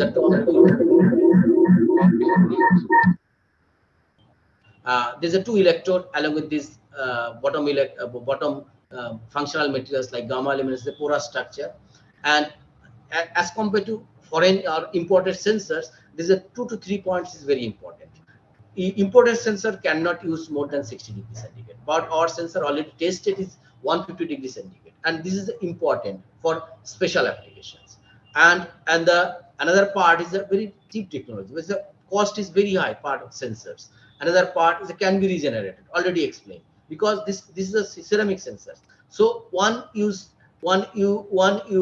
dirty or any of the grease or oily materials is touched with the sensor is sensitivity or performance is going down. So and this sensor we can regenerate with organic solvent. So this is another important part of our sensors. So these are developed sensors. See, this is a flat type and this is a cylindrical types. And see, in the left side is the two electrode from top and bottom, the terminals. And this is the bottom electrode and this is the top electrode. This is the bottom top electrode. And in between this, the gamma aluminum, the colorless thin film, and in between that, the gamma aluminum is there. So these sensors already developed and tested. So this is some humidity sensor for for other functional materials. This is mainly magnesium chromate to do spinel systems, and this is a fullerene of different types of systems. So this type of system already developed. So now these are testability tested in our laboratory, and the developed sensors and specification. These are developed sensor specification. We measured this ppm level of sensors, and 1 to 100 ppm already we tested, and these are prototypes. Now we works on the wireless communication systems. I'll explain later. This is a handheld device now, and we also developed the prototype device. So some film characterizations, because porosity is our one of the important parameters. So porosity measurement is required through AFM, through TAME, through AFMFP. See, there is a lot of porosity inside this structure. So now XRD peaks in this between two zone peak is formed, that this is the gamma alumina is confirmed, because alumina has 7 to 8 polymorphic form, but we required gamma alumina. The gamma alumina is a more pore former nanopore former substrate than the other alumina variety. That is why we confirm this gamma alumina form or not. And the contact angle we measure the less than 90 degrees, very less than the 60 degrees. So hydrophilic in nature. So now the electrical characterizations, though now we sensor stability month means 1 year there is no change capacitance level as compared to for a particular ppm value. We long-term stable in our sensors, and there's a response and recovery means there's a hysteresis loop. There's a very less loss in the sensor because this sensors is a particular based on the gamma alumina. This is a stable material. That is, there is no hysteresis losses there. But another materials like different type of magnesium chromate and some other materials, also some hysteresis losses there. So now this is a response. See, this is a response up to 55 ppm. So we measured here, and not only 55, we measured up to 100 ppm onwards. See, there's a response. There's a change is moisture content in the capacitance value change. This is a nanofarad range. So this is a quasi-linear form, but this plot is a linear through the electronics. So the electronics part is our partner is there. The industrial partner say do the electronics part. So this graph is handed over to our company. Say their works for linearizations for 0 to 100 ppm of moisture sense. And the response and recovery, the response is 6-7. See, this is the very first response, and the recovery is slightly higher, the 14 seconds. So these are flat types of sensors, and some prototypes also developed in our lab for different funding agency. And these two ppm meters developed by Nanovision's funded projects. So and these two meters we tested. Our industrial partner is the MSME company. The trace moisture supply to the Nisha Engineering Corporation, nearby Calcutta, and Baraipur, the South 24 Pargana district, and already tested our sensor in their plant for trace moisture detections in transformer oil. I'll explain in the application form. So this another prototypes also developed. This is another prototypes for this prototype developed for FTT project, for fast translation project. And so now I'm going to the application. This is a development part. Now I'm going to the application part. So see, this is a field of applications of humidity and moisture sensors. In industry, there is a two-way of applications. The first way is the diagnosis or quality control. This is all are diagnosis and quality control. And another is the technological process control. So the moisture is harmful in different industries, like dielectric oil and petroleum product. I'm working in that. And food and agriculture, I'm working on that. And some nuclear industry, I'm working on that. So here is a 3 product applications, not more than that, because time is very short. Now, first applications trace moisture detections in oil field transformer by gamma luminescence sensors, mean thin film sensors. So now, why trace moisture detections in oil field transformer? So oil transformer mainly two types: high tension and low tension transformer. So in transformer, inside there's a dielectric oil is there. So inside, uh, if moisture with the weathering, moisture is slowly inputted inside this transformer, then the transformer accident busting is occurred and accident take place. See, some points is here. Transformer oil deteriorates gradually day by day. The question why? Absorb moisture from transformer winding, means inside this transformer. Absorption moisture from atmosphere. If it is slightly leakage is there. If it is slightly leakage is there, so ppm moisture easily go to the dielectric oil, because dielectric is a highly moisture absorbing materials. So leads in gradual falling dielectric constant. It's a very important point. Dielectric stain and causes spark over and accident take place. So this is a standard graph. In this graph, we see that this is a dielectric breakdown voltage 100 to moisture content. See, the moisture content is the 10 ppm. Inside this transformer, the dielectric breakdown voltage drop down to 80. So more than that, dielectric breakdown is slowly down. If it is a less, means more than 40, means the 30 ppm, then dielectric breakdown voltage down to less than 50. This is very dangerous. So that's accident take place. That is why it's important for moisture detection in transformer oil as offline or online mode. So in this process, we prepared our sensors, and along with our industrial partner, Nisha Engineering Corporations, they developed some filtration unit. The transformer oil filtration. What is the use of the transformer oil filtration unit?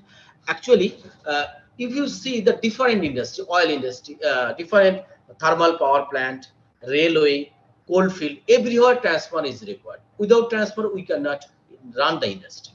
So every transformer having some dielectric oil. So if it is dielectric oil used 2 to 3 years, then moisture slowly inside this, and the oil is contaminated. So this contaminated oil, we cannot throw it, because the transformer oil per liter is more than 90 rupees. It's nearer to diesel price. So we cannot throw it.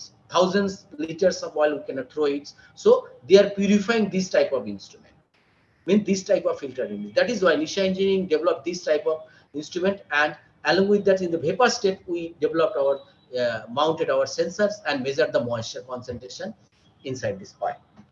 It's the initial stage. So initial stage, we handed over a few meters for Nisha Engineering Corporations. They are applying our sensors in the downstream. So even the moisture content in the vapor state is not. But this technology, after a few years, they are not rejected. They are rejected because they want the direct moisture content detections inside this oil, means direct contact oil sensors. Then we now planning the way. So after that, we tested our sensors in our industry. Some noise is coming. Hello. I'm sorry, Dr. Saha. Could you please also finish in a couple of minutes? Okay. Now after testing, now we after developing this type of sensors, now we plan to already funded an NTPC, and through wireless communications, our sensors is mounted in the transformer oil, and the sensor is detected, data is detected from the control room. So these are two sensors mounted is far away from 500 meters from the control room, and this the result is output is here. So, and these are consumer industry. So another applications is Lpp applications. In this Lpp applications, superheated steam is generated and passed through this pipelines. If it is a catastrophic failure occur, then accident take place. So sensors mounted is different parts of the superheated steam line, and this is our testing part in our laboratory. And after that, we along with tested in superheated steam, along with Jadapur inverts, and tested our sensor on 175 degrees and 10 bar pressure, and supplied to these sensors along with control units to BRC, and this output of the sensors. Now another part is the development of microcontroller based humidity meters for monitoring tea quality in the North Indian. This is a ACRB funded project, and actually moisture tea quality depends on the flavors and color. So now flavor and colors depends on the manufacturing process of the tea. So our goal to develop the humidity 1 to 95% RAs for sensor can withstand up to 200 degrees centigrade. For actually sensors is 4 major volatiles in a tea depends on the aroma. So in the following tea process production process, the important process is the drying process and fermentation process. In these two processes, the temperature and humidity is not controlled properly, then the quality of the we cannot produce the quality of the tea. So that is why we develop this type of sensors along with our industrial partners and supply to Chorotri Industry, the private limited, West Dinajpur district, and this is a handheld device and tested in a tea industry. The cost down to 10,000 to 12,000, and the market available cost is more than 1 lakh. So these are humidity sensor specifications. So 1 to 95 RAs, and the 10 up to 150 degrees centigrade in the drying step. There is no problem in our sensor already tested. And these are last 2 years publications for different, not only the humidity sensors, along with some gas sensors like VOCs, some formalin gas sensors, like some toxic gas sensors, and this is all our publications last 2 years. And now acknowledged, first of all, acknowledge our PhD supervisor, Dr. Shen Gupta, and with our director, Madam Suman Kumari Mishra, and financial support from CSIR, DST, SRB, Nanomissions, and NTPC and CPRI, Minister of Power, and Asian Indian Collaboration R&D scheme. And thank you, all of you. Thank you. Thank you very much, Dr. Shah. It's a very wonderful discussion that you had with practicality. I would bring the attention of the students at NIT and also students of SLEAT. I know that you are listening in your conference room. We like to hear questions that Dr. Shah can entertain you. So please, we are going to give you preference over it. We'll have a maximum of 5 minutes because even though we have started on time, I'm running late. Next panel discussion is there, but we can have 5 minutes for maximum for questions. Yes, sir.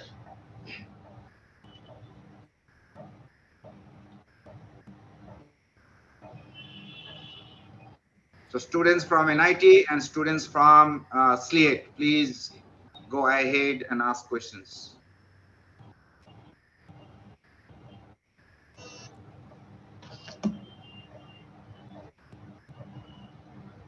Anybody else?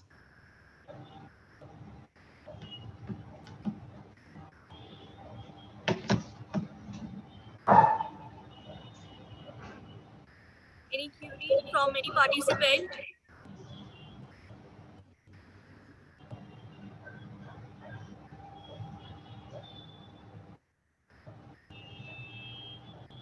All right. So since nobody is asking yet and they are hesitating, Yes. I have one question. When you started working with these companies, particularly in West Bengal, for 2 aspects. One is the oil recovery and recycling and the tea industry. What type of hurdles did you face to connect the CSIR lab and the industry which are private? Sir, actually this product developed last 3 years. Yes, before COVID, we now planning to attending our industry, especially for tea industry and NTPC, as well as the niche engineering corporations, and we faces lot of problems. First of all, initially our sensors work in industries very in our lab for clean atmosphere, for green setup. There is no problem. But when we employed in the industry, then we faces one by one problem and resolve this problem one by one.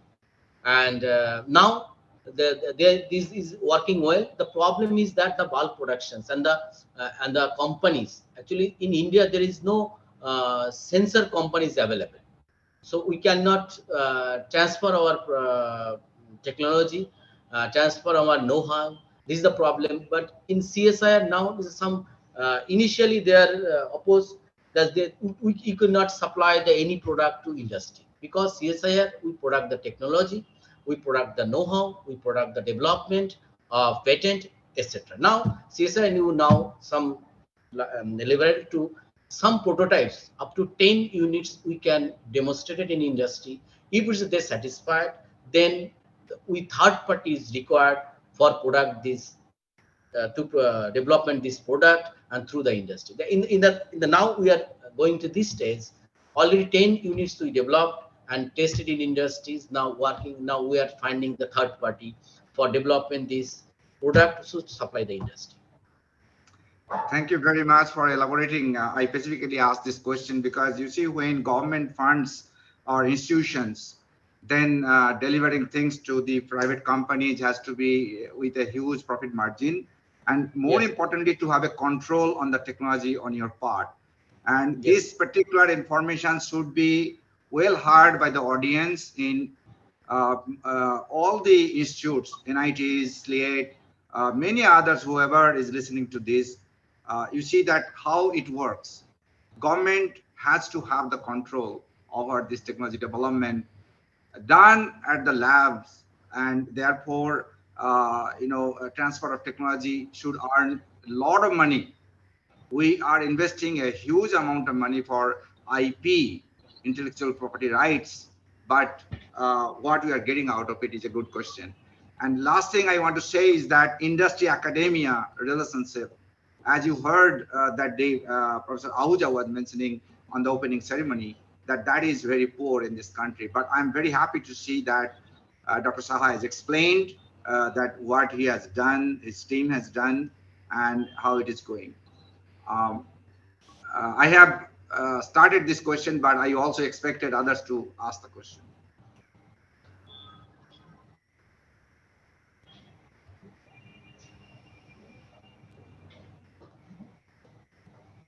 All right, if you don't have any question right now, you can always write to Dr. Saha and learn more about it. Okay, go ahead.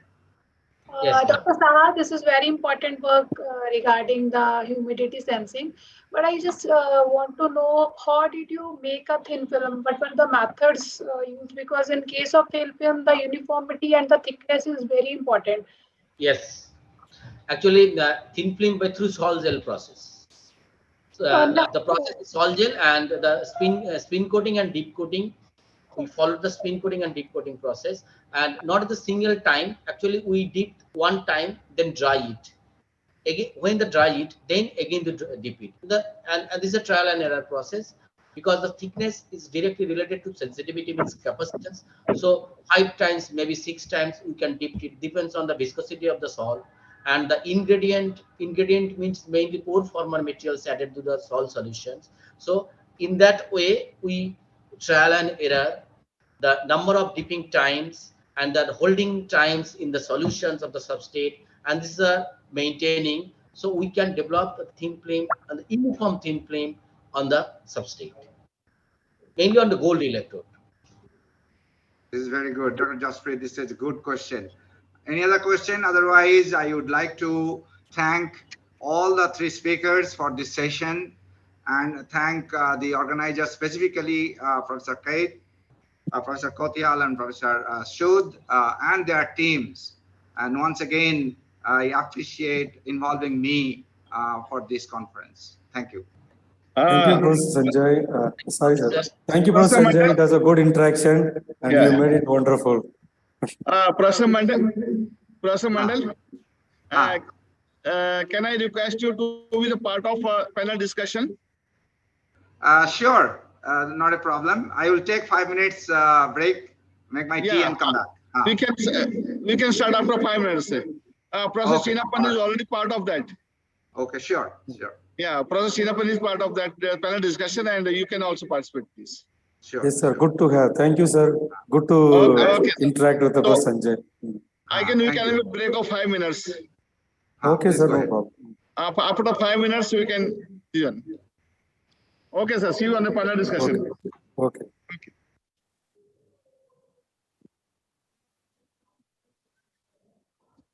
Hello, sir. Hello, sir. How are you? I am fine. Okay. कुछ problem है यहाँ कौन है control कौन किसका? Hello, sir. Yes, I am here. Okay, fine. Can you? Am I audible? Yeah, you are audible. You are audible. इसको मैं मेरे ख्याल अपने वाला ऑफ कर लूँ नहीं ये तो सब कुछ नहीं लेना चाहिए ना वहाँ पे मैं अपने वाला कर लूँ मिनिमम जस्ट हेलो ऑन करो हेलो इको जा रहा है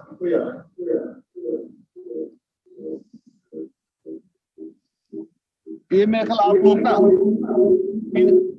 0 पे कर लो वॉइस वॉल्यूम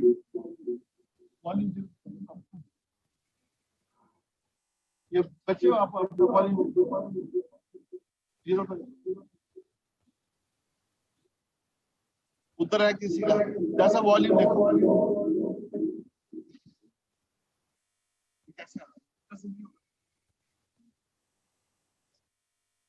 आप बैठे हुए इसको नहीं पता लगता आप कहाँ बैठे आपको नहीं पता नहीं सही चला हाँ आप कल ठीक चला बेसिक चला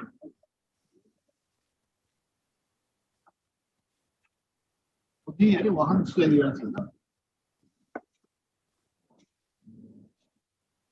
हेलो हेलो ऑन करो hello hello am I audible? Yes, you are audible. It's okay, I think. Yes, okay. The volume. Hello. Yes, hello? You are okay. Audible. You are audible. Yeah, it's okay, I think. Huh? अब ठीक है ना?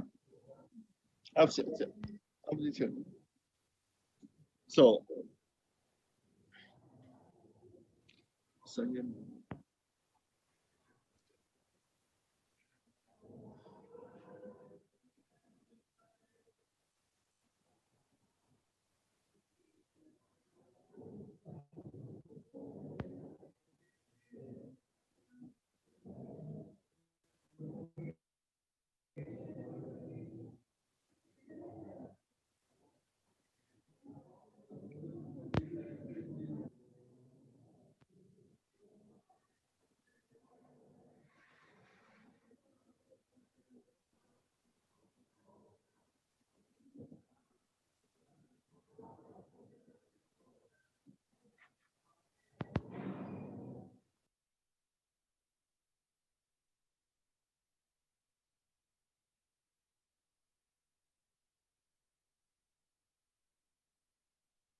Morning, Professor Notial, Kotial.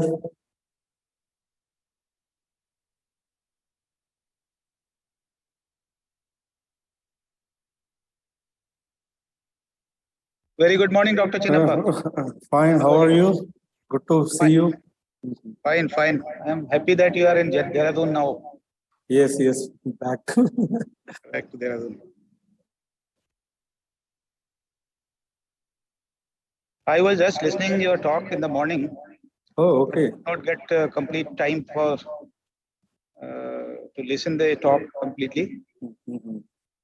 Hopefully, we'll get time sometime again. Yes, we will meet again. Yeah.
Professor Mandal is there?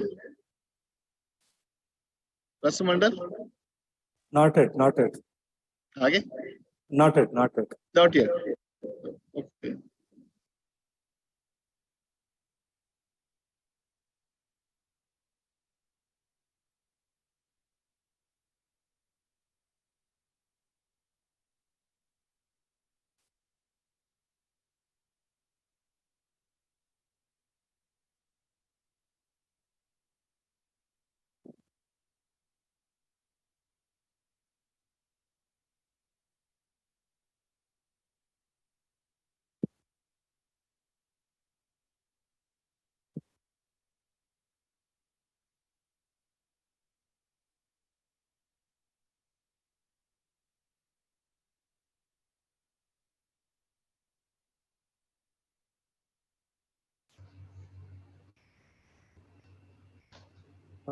Professor Keith, he returned.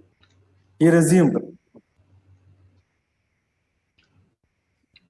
So, Good morning, everyone. Welcome all. Good morning, everyone. Welcome all. Zero पे करो बेटे, volume zero करो. It's privileged to have you here in session 10 of day 3 of उनका volume zero कर लो, साथ हो लेगा. AFMFP-2022. The session will be chaired by Professor Dr. B.S. Kayat and Dr. Jasprit Kaur Rajput from NIT Jalandhar. I cordially invite the chairpersons to kindly start the session. Thank you. Hello. Good morning, everybody. Welcome to this panel session. First of all, I welcome all the panel discussion experts to participate in this discussion. The theme of the discussion is Science and Technology, Advancements and Environment Sustainability. So today's panel discussion experts are Professor P. Pardeep from NIT Calicut, Professor Bhaskar Chinappan from Himalaya University, India. Hello, sir. Good morning to everybody. Good morning, everyone. Good morning, Professor. And then we have the panel discussion experts from ISRA Mohali. Professor Mandal is there. Hello, Professor Mandal. is off. No, Yeah, Anyhow, thank you. Yeah, Professor Mandal is one of the panel experts, and Professor Dheeraj Sood from Slight Longowal, and then Professor Mittal, Vice Chancellor from Matinda University, Professor M.K. Jha from NIT London, and Professor N.C. Kouthial from NIT Jalandhar. I welcome all the expert panel speakers to this panel discussion, and I request that they put their views on the theme science and technology, advancements and environmental sustainability, which is the need of the hour today. May I request Professor P. Pradeep to discuss forward 5 to 7 minutes on this hot topic. Professor Pradeep from NIT Calicut, please. Professor Pradeep.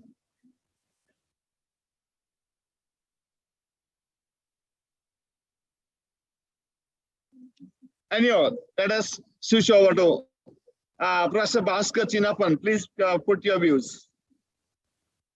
I think Professor Pradeep is there. No? Let him start. Professor Pradeep, you have to unmute. Yes. My mic was unmuted. Now it is fine. Okay.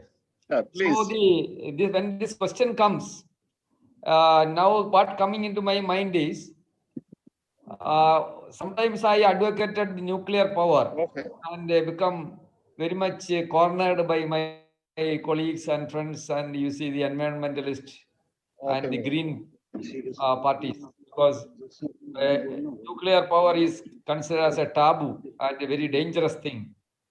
But now we know that the nuclear power is one of the most clean energy source. And now what happened is, you see the Germany, because now the gas supplies from Russia has been cut.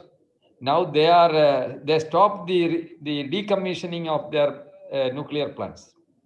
So they are going back. And there was a big political problem there, because one of the Green Party is in power now there. So it is a coalition government in Germany. And this Green Party, as their main plank is for renewables, and they were deadly against nuclear power. And now what happened in Germany, nuclear power has been declared as a green energy source, so that the difficulty for Green Party is over. So now in this context, when we think about the sustainability and energy resources, etc., we have to see that the renewables, now wind and solar, etc., they form a very small portion. That also very important. I am working on organic and hybrid solar cells, in fact. But you see, the silicon technology is very, very old and more than 75, 80 years old. And since then, we have almost same amount of efficiency, around 14% at the ground. And you see, even after this 75 years or 60 years of the first development of silicon solar cell, there was not much improvement in the efficiency factor. Okay, manufacturing cost, etc., cut down, and you see the Chinese are supplying they are the main suppliers of silicon wafer, which we are also buying. But you see, when the energy payback time we consider, this the fabrication or the manufacturing of these silicon wafers needs lot of heat energy. So it has to be melted at around 1000 or 1500 to 2000 degrees, and lot of heat is being supplied, required for that process. And therefore, you can't say that it is fully green. Lot of energy is invested in China, etc. They are a lot of putting environmental issues because of the heat. And when you consider our priorities of reducing the global warming, then this is an issue. So recently, when you can see one example, recently when Maruti Suzuki, they were asked about their priorities in electric vehicles, introducing more, because Tata is going ahead with more and more electric vehicles.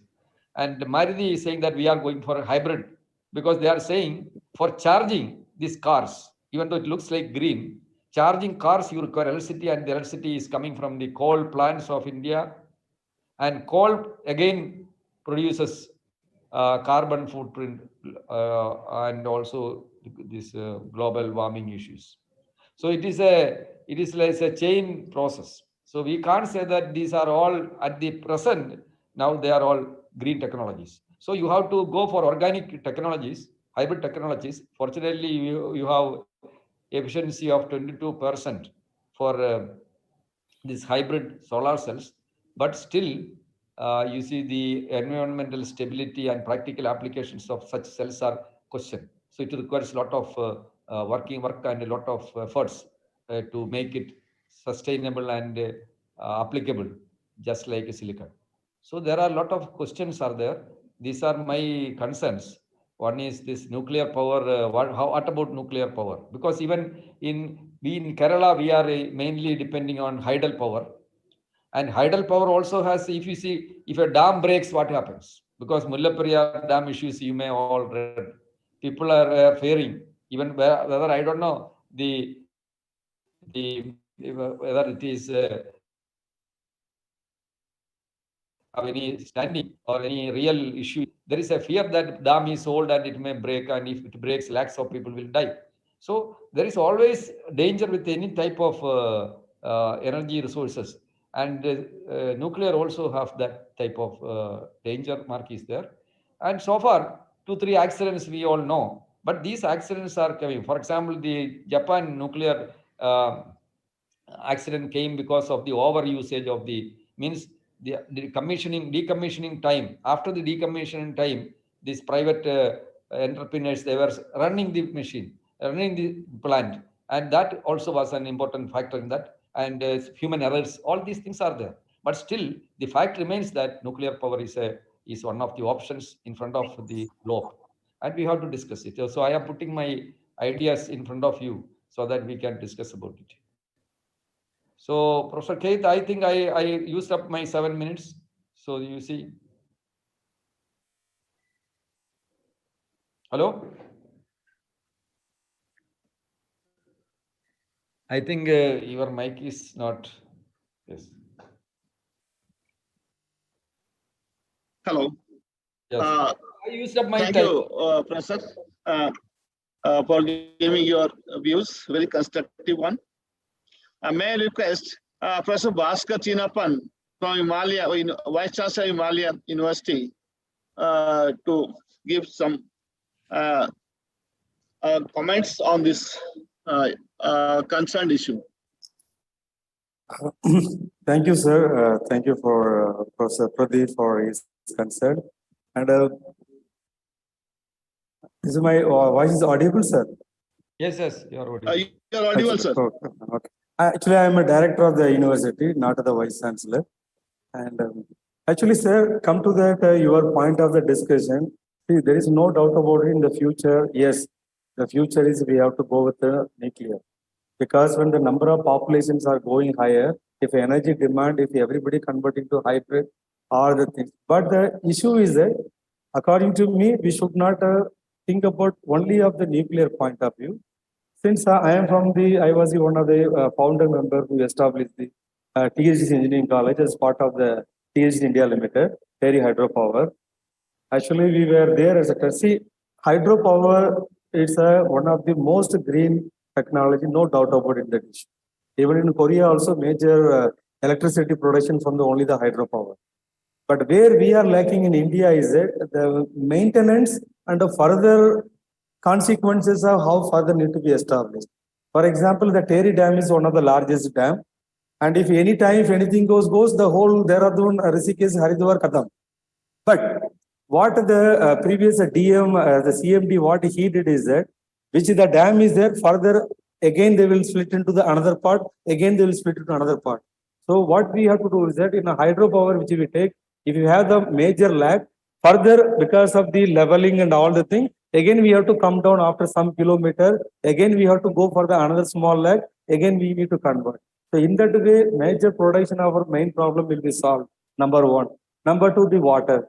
Water issue also will be reused. Number three, this is only the not a issue. We cannot able to depend on the hydropower only.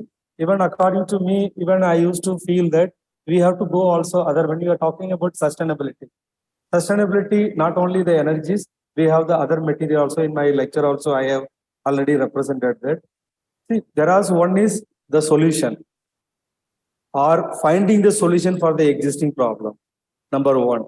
Number two, how to minimize the problem. Number third, to minimize the problem, how the educational institution can work together with the society and NGO, how they can able to come out. The third is a technology transfer, because the fundamental research is already gone. Now we need to go for the technology transfer. The technology transfer cannot be done with a single group, because we have to work with a multidisciplinary group, and keeping in the concept of is that one, see for example, I am making one material.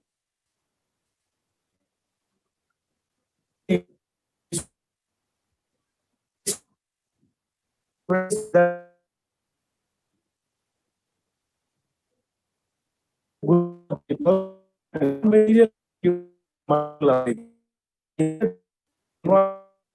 and stability. Bhaskar, your voice is So breaking. regarding the, or maybe in between, sir, a call came. Now it's okay. Now it is okay. So what I am, according to me, sir, we are the largest population in the country, and depending on the nature of the energy consumption, and another one is a fuel, another one is the water and agriculture. So in this one, what is my view is that, even in my discussion, Professor Dhiraj also asked the question about the biogas. So we have to combine the organic farming along with the biogas production, plus again you go for the agriculture. In that way, one way we can able to use that our wastages and convert to the utilization. And second thing is that regarding the research point of view, and as well as the technology part of view or industrial part of view, we have to go as much as possible how to minimize the pollution, how to minimize the waste. If we do this one, our major problem will be solved. This is one of my requirement for the science and technology. Even as you know, you go to the city, many of the complexes we go, everybody they are throwing the dustbin, everything together, water bottle, food item, whatever, whether educated or non-educated, everybody throwing in one dustbin. But if we change the certain of the policy, our own policy by everybody, we can able to minimize the problem, and then we can able to sort out the how we can able to work out for the future. Because every technology, we need to also give the money input also required, and delivery part also is important. If we spend 1 crore, how much is deliverable? In that one, how much is beneficial? And what we can able to utilize, how we have to minimize the things. So if you ask me, we have to again keep the concept as another environmental sustainability will come. Number one, we need to understand the nature, and we have to minimize the pollution, and the existing resources, we have to think for the multiple aspects rather than one applications. If we go, everything can work out. And even if you ask me, nowadays we are connecting in a joint research. If we have to integrate all the organization with one another way, so that one way we can able to minimize and another way we can able to come up. Even sir, energy consumption, sir, even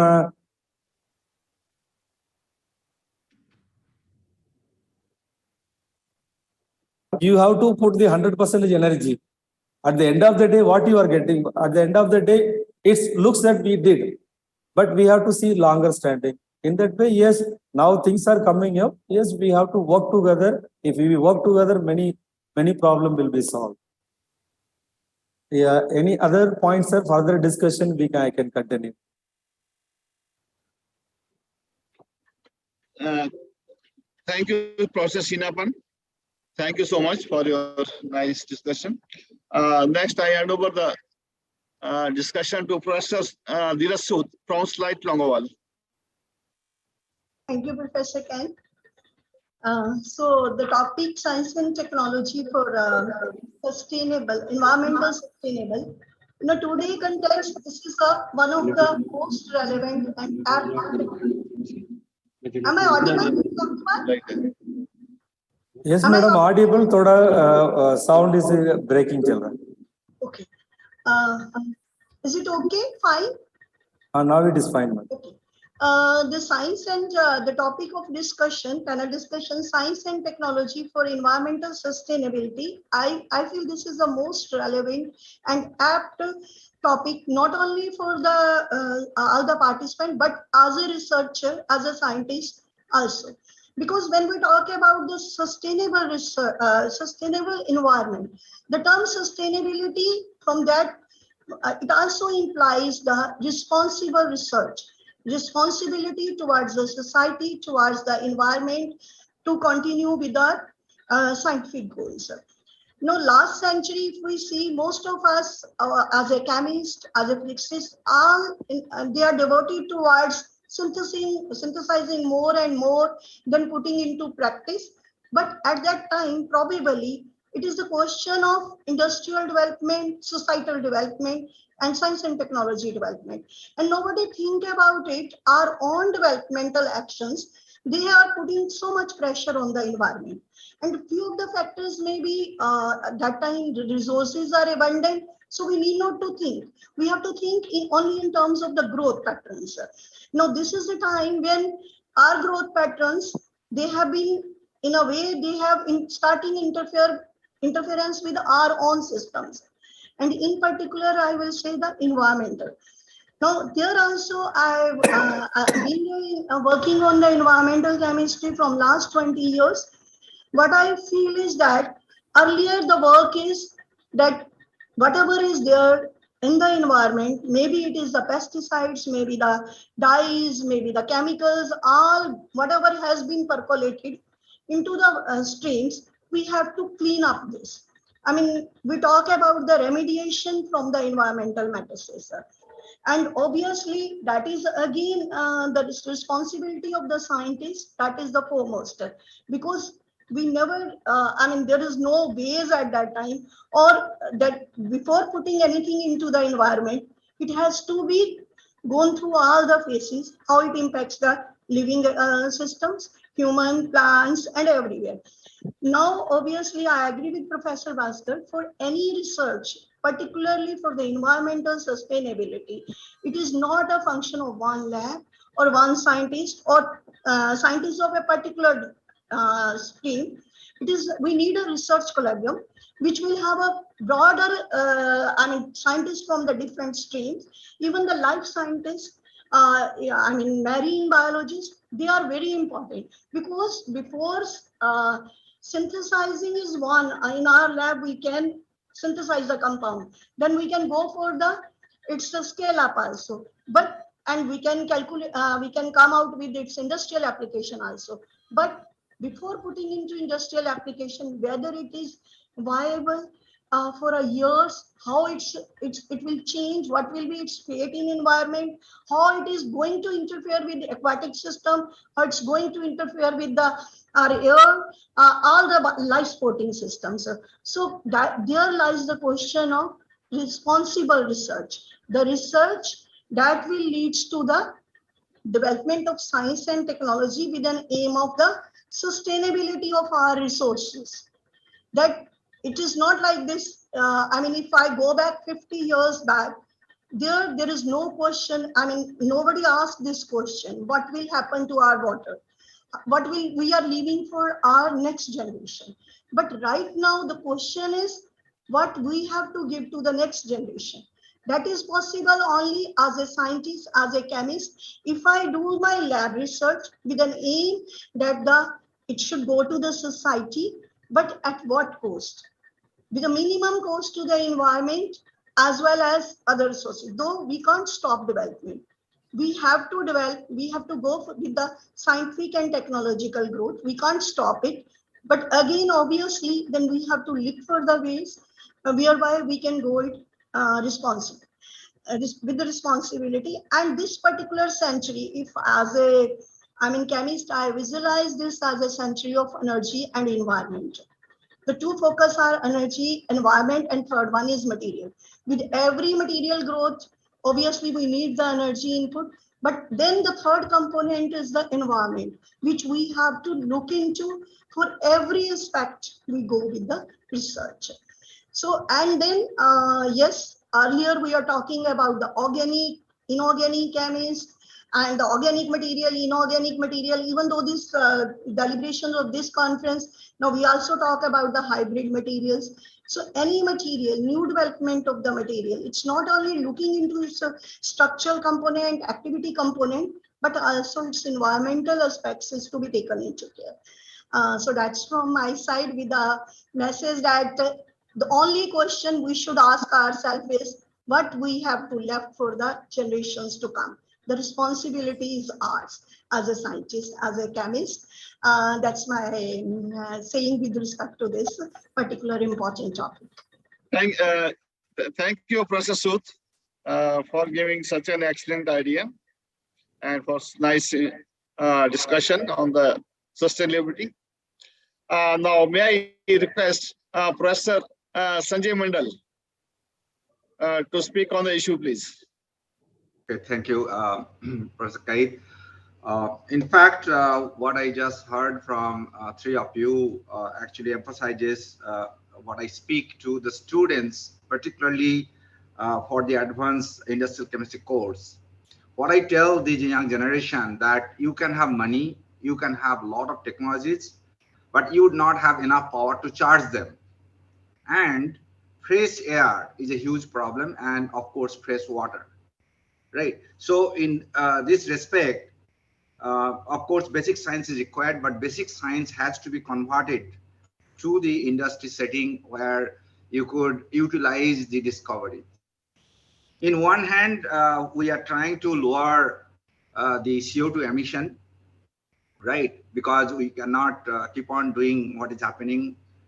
On the other hand, when we say that we need to get out of this CO2 emission, that means we would go into other technology, and this electric vehicle has come into picture. We already heard about the nuclear energy segment. Interestingly, when Japan and Germany wanted to cut back, India went ahead, and of course, all of you know that there was a situation when public did not want it, and still India did it.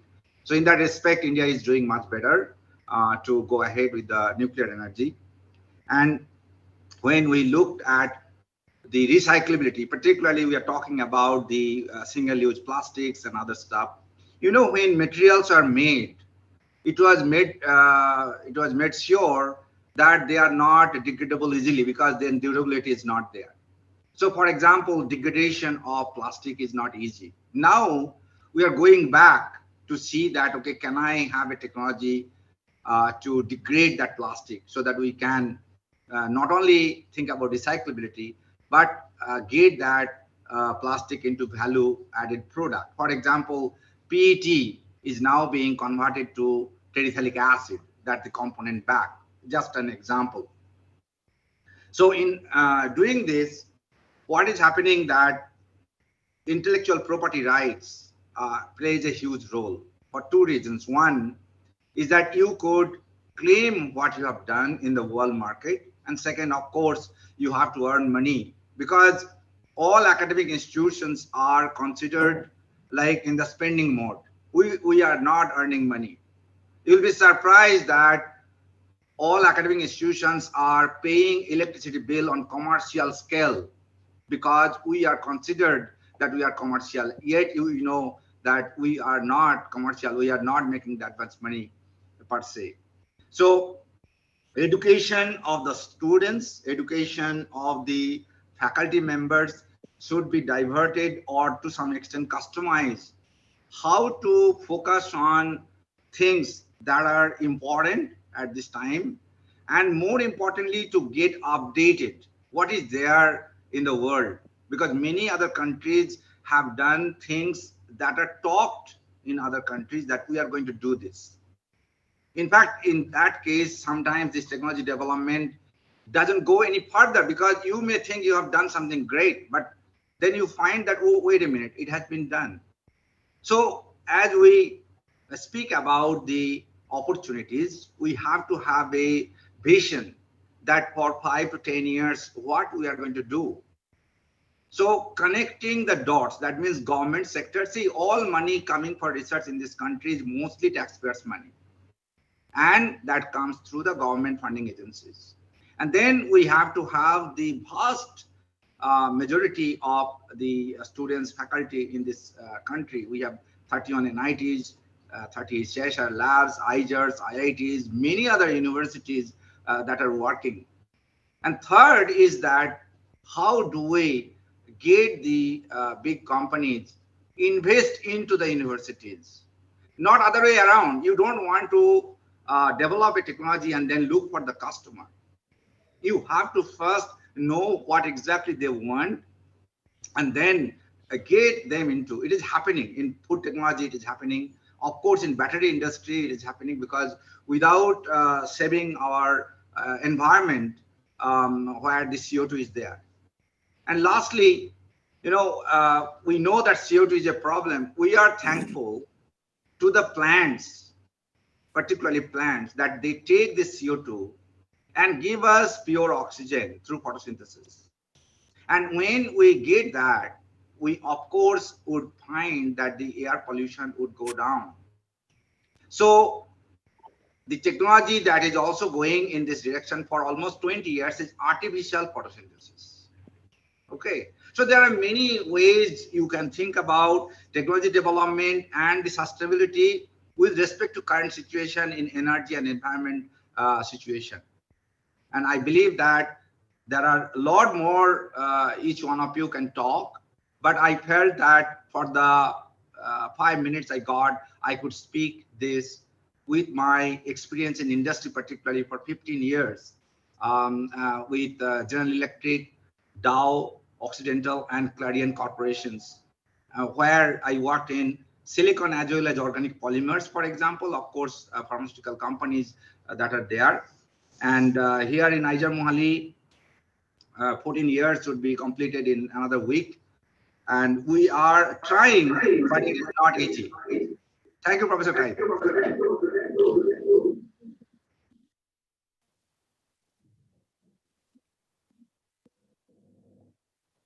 Hello. Hello. Hello. Yes, you are audible, Professor Kite. Your sound is audible. Am I audible? Yes, you are audible. Yes. Okay, sir. Okay. Thank you, Professor, for giving your nice suggestions. Thank you, Professor Mandal.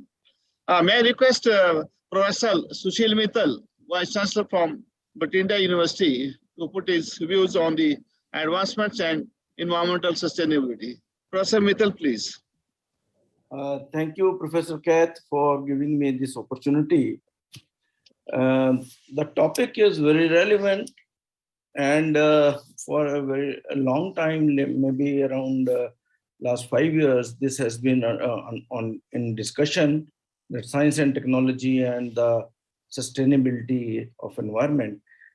I think today, by this time, every scientist has become aware and conscious of the environmental issue, if it was not earlier.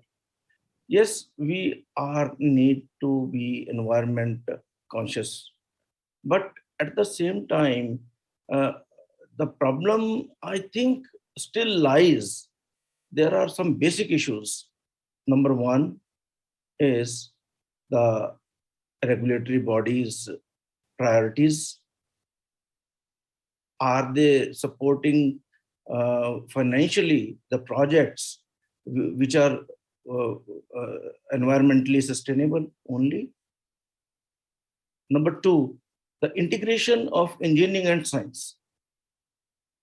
See, when we look from the global perspective, we find in India, the scientists are a relatively divided lot. We, as a chemist, remain among our chemists. We don't integrate with engineers, and engineers, they themselves, remain confined to their engineering problems. And there is a less overlap than expected and which can remove our problems. We have to come forward and take the challenge amongst in our hands. We cannot blame anybody else. Why we have individually, we are a very good scientist. Everywhere, everybody is very dedicated and putting a lot of effort. But collectively, why we are not at the top of the world? We are praised as a good brain and sharp and everything. But as a team, are we successful? We need to ask ourselves. So who is responsible for it? An individual scientist will be working in the lab. In whatever environment he is introduced, he will keep on working there. So what important is that as a regulatory body at some higher level, we need to take care that there is a proper integration of science as a one unit, not as medical, engineering, or chemistry, physics, and other sciences. Even the humanities, they play a very important role in the development of the science. In engineering programs, we teach management courses, we teach humanities courses, and they are very important and we don't give any less importance to that. But in science programs, do we ever teach sociology? Have we ever talked of teaching at least a minimum of law or language? So we need to work on it. See, big problems are not that much challenging as these small problems are. We need to work on it. Who will tell us? We are at a place, we are the policy makers at this moment. It is the duty of the policy maker to show the path to the scientist community. We don't care for the inputs.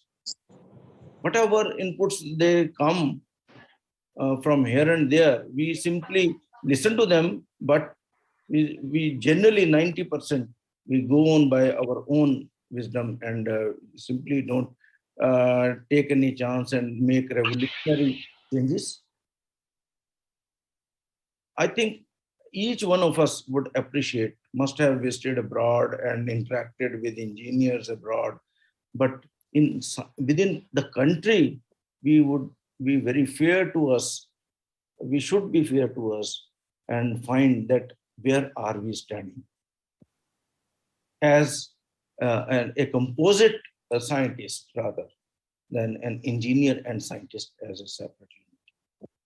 So we must think about it and solve and bring a major change in the mindset of our community so that we can move much faster than as we are moving today. So this is my submission for some points I have raised. Thank you. Thank you, Professor Mitra. Thank you so much for talking about the integration of different disciplines, because it's very important and need of the hour. We have to go for multidisciplinary approach nowadays.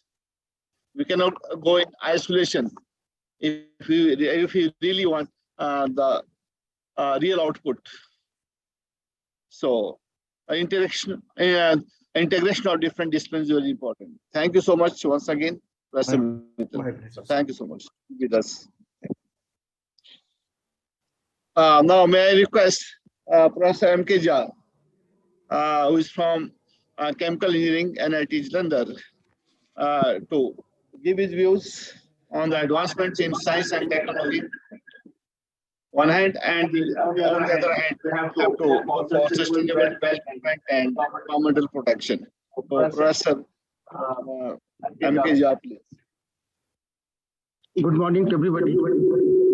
and really I enjoyed it while listening many good ideas and all these things from the various experts and all these things.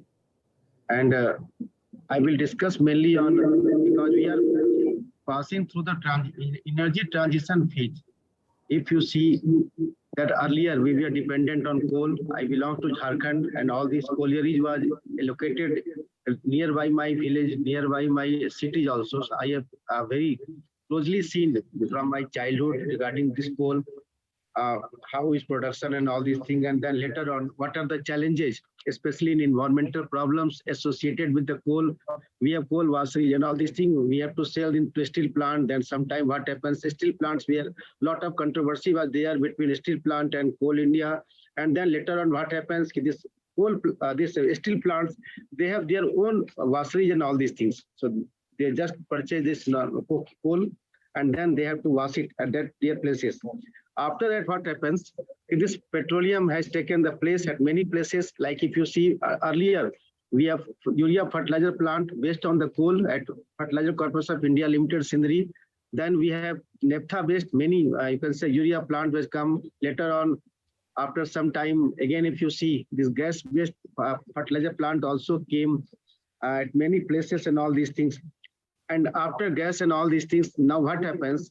Then nowadays, we have now entering into the renewable energy and all these things, and especially solar and all these things, due to a continuous cost reduction and development in materials and all these things.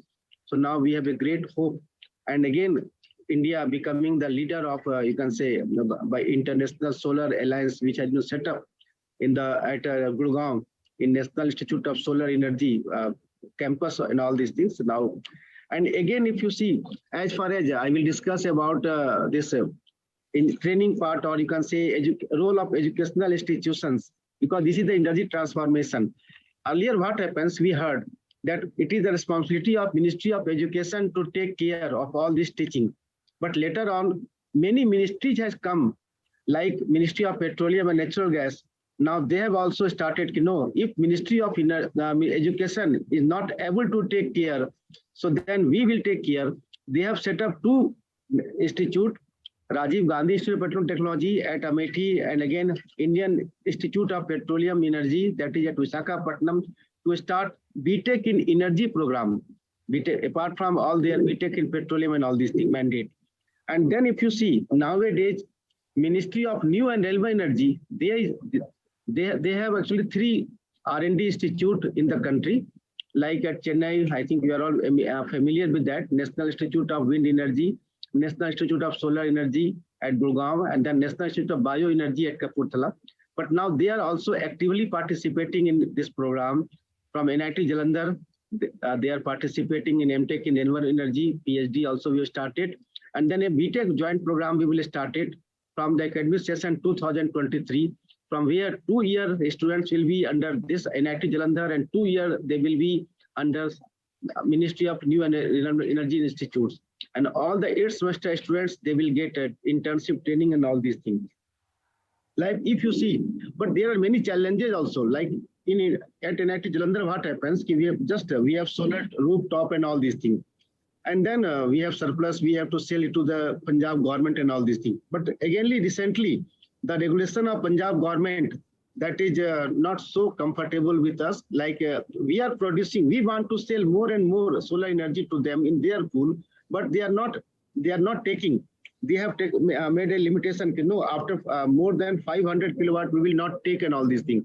So there is a change to revisit, rediscuss all these regulation and all these things. And certainly educational institutions should also take part in those, making those regulations, so that at least it should be better for the country. If we want to do something, the state government or central government should also support us. So like all these things, I will not discuss much, but certainly nowadays, due to energy transition, role of technical institutions has also have changing very drastically. And Professor Katz has told just right now regarding interdisciplinary. Now what happens earlier, if suppose one person want to do MTech in chemical engineering, so what we require BTech in chemical engineering, but no, now the time has, we have to break all those barriers and all these things. And those who are interested, just like in for the Western world and all these things, those who are interested for any program, like degree in engineering or master of science and all these things. So we should learn. And I think in India, if you see, it is very sorry state. Now interdisciplinary, we are not encouraging. Like my son is in US and all these things. He has done masters, PhD there. Many times we discuss and all these things, and there things are very open, bright, and all these things. But here, we have to think in those directions and all these things, so that in future we should have interdisciplinary and all these things. With this, I once thanks to the organizer for giving me an opportunity. Thank you, sir. Thank you, Professor Jha. Thank you so much for your kind views on the sustainability and environmental protection. On the other hand, the advancements in science and technology, advancement in materials. So our last panel expert speaker, I request Professor Nancy Kothial to put his views on this very hot topic. Professor Nancy Kothial, please. Good morning or good afternoon to all the panelists and all the participants joined in this panel discussion from various parts of the country. I am the part of the organizing committee, so I would like to divide this particular topic into two parts.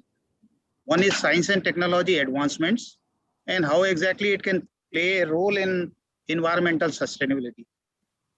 In my opinion, I have a different view that language is one of the barriers in our country, which is stopping the development of science and technology in this country. Regional languages can better nurture science and technology in this country. You have seen that there is no shortage of talent in this country in any field. I think recently we have seen in Indian Idol, we have seen that the small kids coming from the small background, they are having a talent equivalent to our superstars. So similarly, we have superstars available in this country in the field of science and technology, in the field of art, in the field of IT, in the field of management, or any field we talk about. But the only thing is that we are not nurturing our science, as told by the chief guest of this particular conference, Dr. Rajiv Ahuja, Director IIT Hopper, that science is the mother of all inventions. All technologies comes from the science and science. But we are funding less and less in this country to the science. And it is the reason that our first priority is not the science. If we have the first priority as a science, if we feel that we get a lot of money in the science, if we feel that we get a lot of money in the R&D, then more and more science will develop in this country, and that will in turn give the birth to the technology also in this country, and that will be the indigenous technology. You have many examples of this. China's, they have developed this technology in their own languages. Japan, Germany, France, all these countries, they are advanced countries and they use their own languages. And that is why today they are much and more developed than us. I feel that we will have to think in this direction, number one. Number two, I feel that in this particular country, the media is not taking any interest in science and technology propagation. You won't find many news about the science and technology in newspaper. Rather, we feel that it is flooded with the murder, political news, and all those things. If we give more and more emphasis to a small science developed in a small part of this country, then this science and technology culture will develop. Only few people write popularization of the popular topics of the science and technology in regional languages. Because if we want to take the science and technology to the bottom of this country, we will have to write in our own languages, including Hindi. We don't find much of the science and technology articles in Hindi. So if this is done in regional languages, I think science and technology can reach to the root level. And there are very few people who are working on popularization of science and technology. popularization is very necessary for all. Once the science and technology popularizes, we will automatically develop. We don't want to write more on popular scientific articles. We write on research papers, that also in English. It gives us lot of difficulty in writing because we have done the research, but we can't give the shape to the research. We don't find the patents. We don't have much more awareness that how exactly it is to be done in the language. So I will say that industry also must go to the institutions, and they must collaborate with the institutions so that the collaborative research can be started. As far as the sustainability is concerned, first thing is that we are more than 140 crores, and perhaps we are going to cross China. And in this situation, it is not possible that whatever growth we are making, we will convert that into the quality of the quality living of the life. As the number of persons we are increasing, we require more food. We require more place for living. We require more land for living and industry. We require more water, more air, more soil, more natural resource, medicine, healthcare. Everything is natural, depending upon the nature. I think no industry is without any natural product. Every industry is running behind the nature. We are taking something from soil, something from air, something from plant, and this way only the industries are running. So we are more dependent on the natural resources. So if we don't reduce our population, I think sustainability is not possible. You see, we talk of carbon dioxide production. We say that we have produced a lot of carbon dioxide because of parali burning and whatever issues are there. But on the other side, if you see the Ukraine and Russia war, they have exploded so many explosives and produced what quantity of, you can say, global greenhouse gases. Nobody talk about them. And there is a tension between China and Taiwan. If something happens, what quantity of the greenhouse gas will be produced because of the war? Nobody talk about that. So how can you balance that? So we'll have to think, we'll have to work in the collaboration. And as far as the sustainability is concerned, all countries will have to work together and will have to understand the situation. And another important requirement of this problem is that education. If we educate our people, slowly and slowly, the things will improve. And I am happy to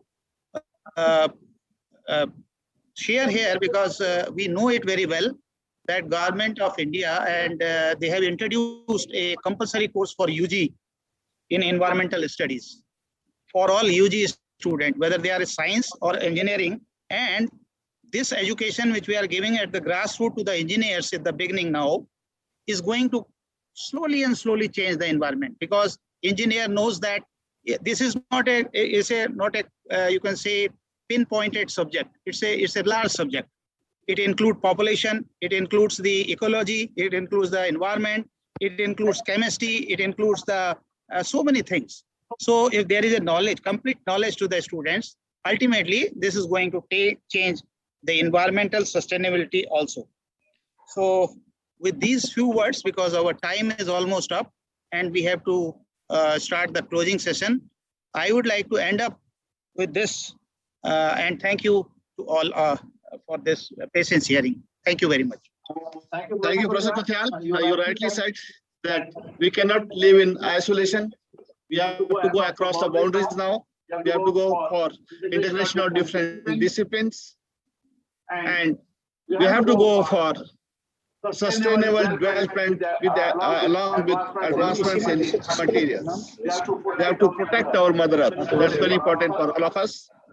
Now, may I request Dr. Jasprit Rajput to conclude the session, please. Dr. Rajput is one of the chairperson along with me in this session, in this panel discussion session. Professor Jasprit Rajput, please. Thank you, Professor Kat. Good afternoon, everybody. So we have listened to the panel discussion on the theme Science and Technology Advancement and Environmental Sustainability.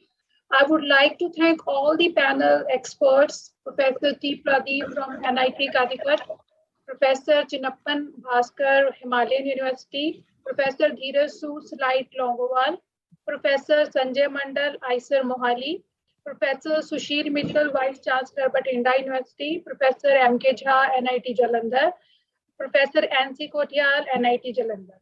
So as you have all, you are all aware about the sustainability issue. Sustainability is meeting the needs of the present generation without compromising the needs of the future world. But right now we are at the verge where we have to see the needs of present generation also, because we are, run of resources. We are running out of the resources. Energy prices are there. Pollution is extreme. So right now the condition is out of the control. So we need to work on the sustainability, and as part of the scientist community, we need to work on this. We need to have a responsible research so that we can have a solution. So our experts have already shared lots of important points and their valuable inputs on this topic. And as I would like to conclude, like Professor M.K. Jha has already explained, that solar energy will be the next generation's solution to the energy crisis. Not only the solar energy, there is another hydrogen energy which can be produced by photocatalytic reduction of the water. And moreover, the biomass conversion, as Professor Chinnappan has already explained, and carbon dioxide capturing, CO2 capturing, and efficient and Professor Sushil Mittal has explained a very important issue, that the team research.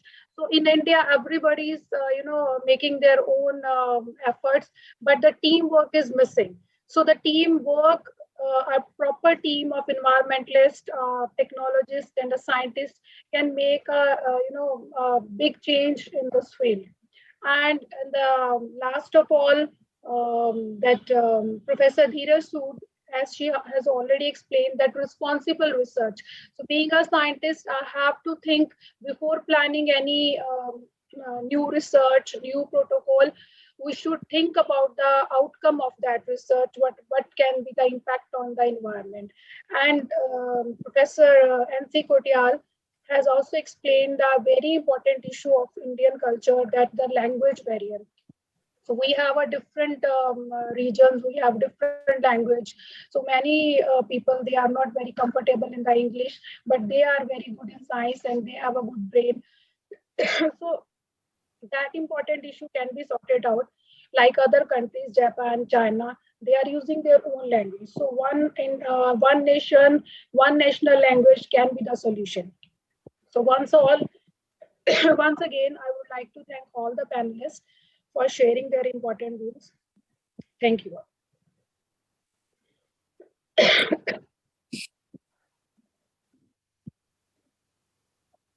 Thank you very much, Dr. Jasprit and organizing committee. It was really wonderful discussion with everybody. I hope we will again meet again, and the sustainability will keep on develop. How long we will meet each other, and we will develop with the multiple integration of multiple research. And thank you for everybody, and have a nice day. I think with your permission, then I can take a leave. And all are most welcome to Uttarakhand. Most probably next we will also arrange the one good meeting, because as you know, Professor Kotial knows very well, Dehradun is one of the beautiful places. We will try to, I'll invite you, all of you, we'll make again another meeting. Professor Chinnappan, so where is this university, this Himalayan University? Actually, we are in between airport and Doiwalas. From Dehradun, it's a 30 kilometers. And even it's the center of in between airport and Dehradun. Oh, okay. In city only, not in. Not city, it's outside the city. Outside city. Is it near? Which need to go towards to the Haridwar and Rishikesh. NIT and this HNB University, is it nearer? Oh, that is 200 kilometers. That is the upper side, another side. Okay. That is from Dehradun to it's a 200 kilometer upper. Okay. So we would like to visit your place. Dehradun yes. is very nice. Yes. Okay, right. I will arrange the meeting maybe within 6 months. We will connect. Yes. Okay.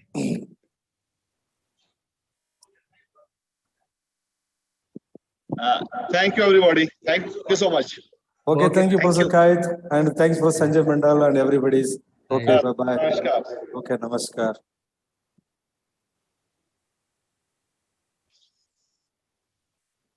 You can close it now. Close करने हैं.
Hello, hello, hello.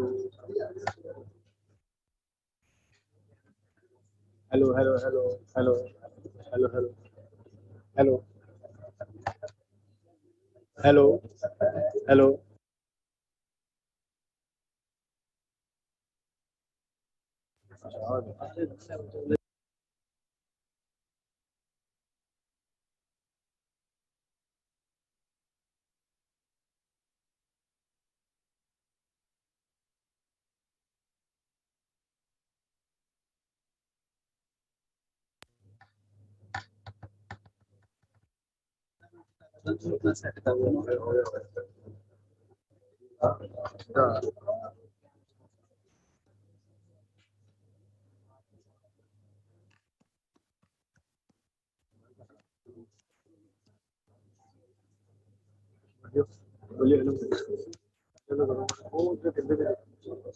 Hello, hello, hello, mic, mic check.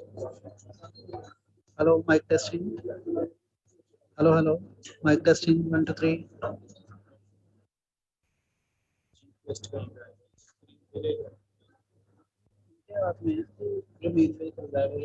आपके वाला ये आपने screen पे करनी है replace वहाँ पे करनी नहीं कर वही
Hello.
conference.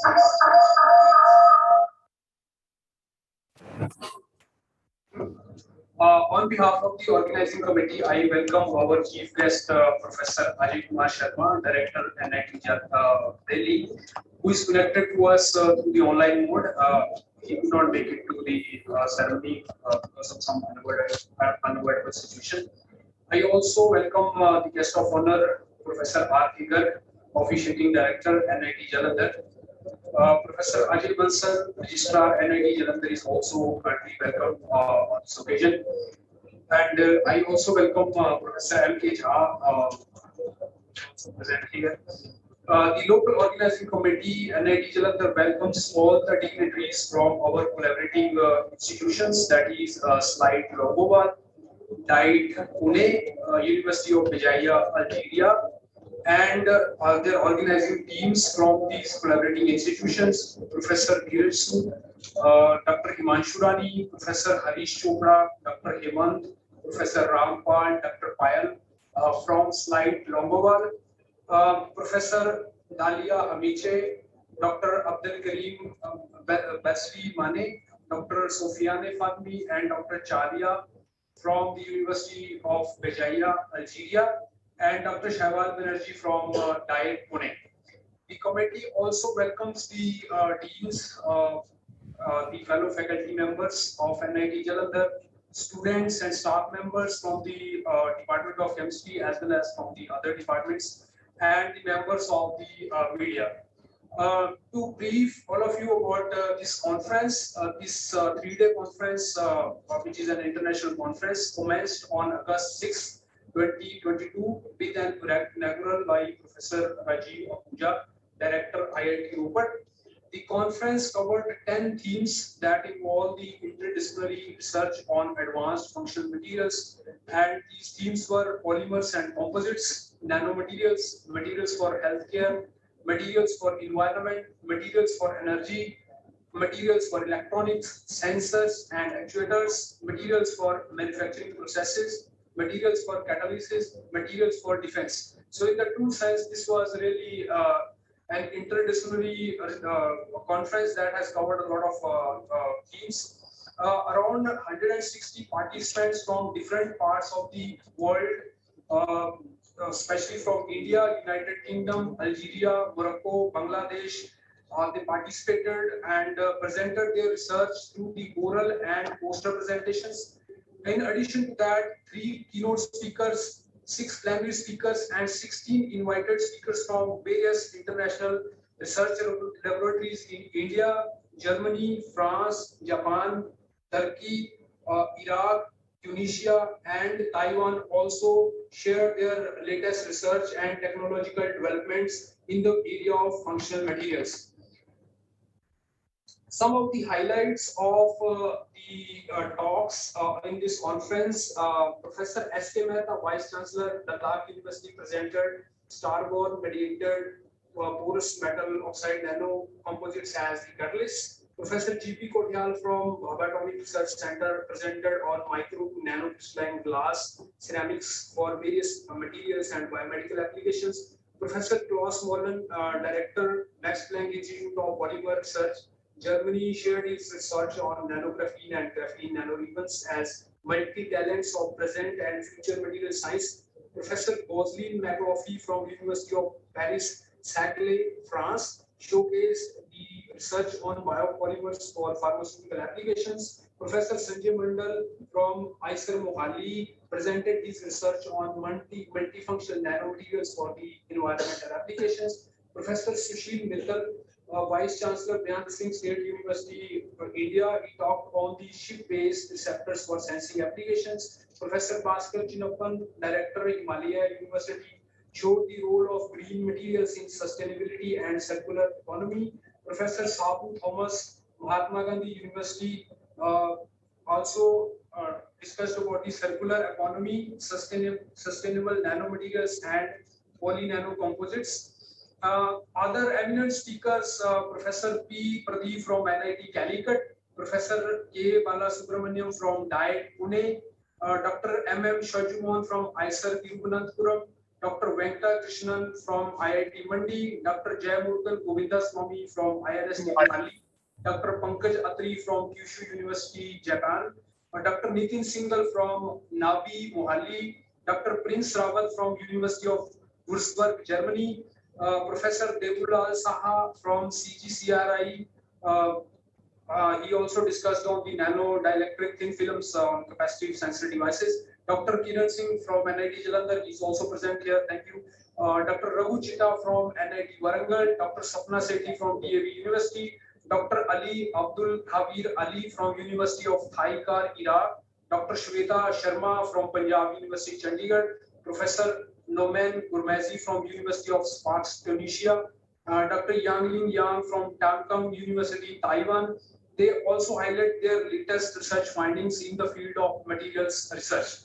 The conference was organized through 10 sessions, which included 10 oral sessions, 2 poster presentations, and 1 special session was dedicated to the panel discussions, which was themed Science and Technology, Advancements and Environmental Sustainability.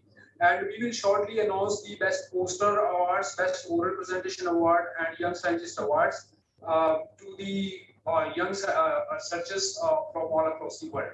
And with this, I hand over to Ajay. Thank you very much, sir. Now I would request Professor Ajay Bansal, Registrar NITJ, to say a few words. Sir, please.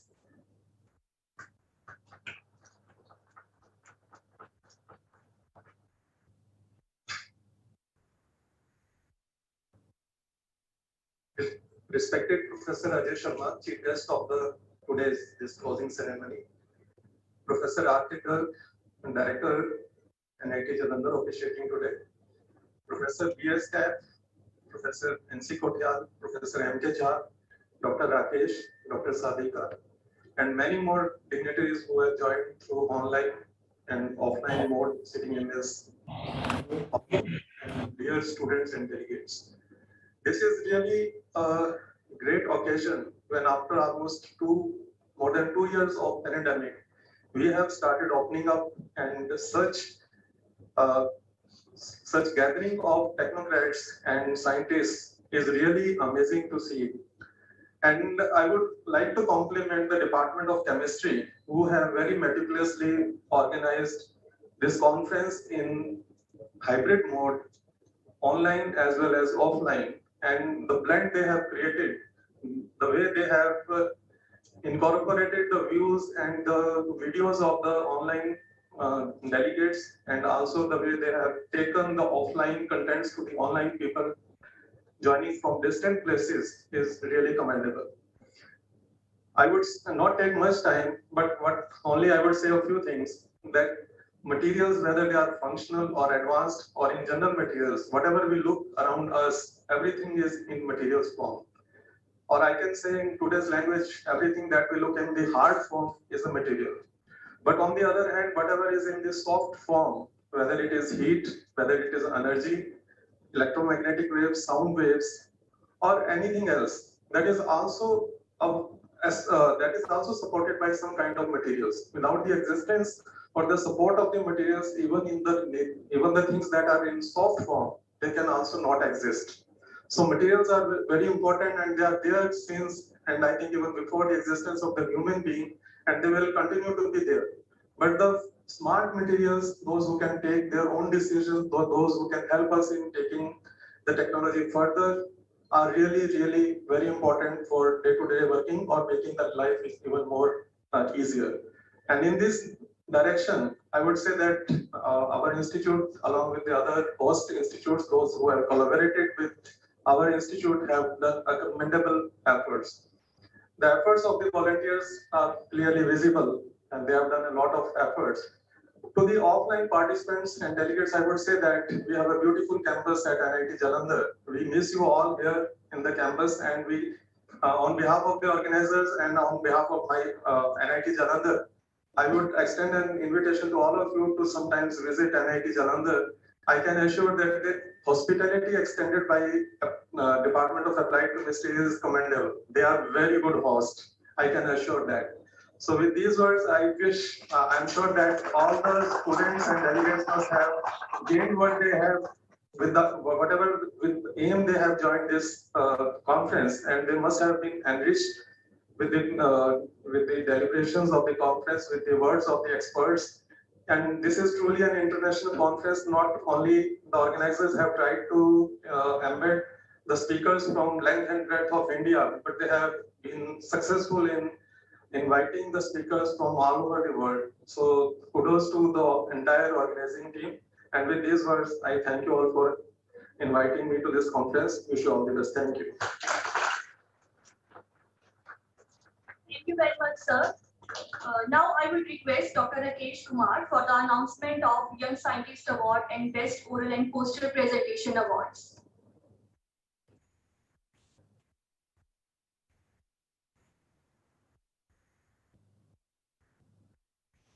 So I take this opportunity to announce the awards, and first I start with the poster awards. So the best poster award in the theme of materials for catalysis goes to Manik Sarkar, University of Kalyani, West Bengal. For the theme sensors and actuators, it goes to Shivani Sharma from NIT Hamirpur. For electronic materials, Dinesh Prajapati from IIT PHU.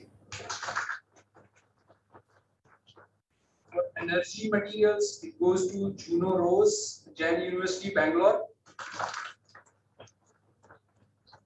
Materials for environment goes to Neetu Bora, GB Pant University of Agriculture and Technology, Ahmednagar.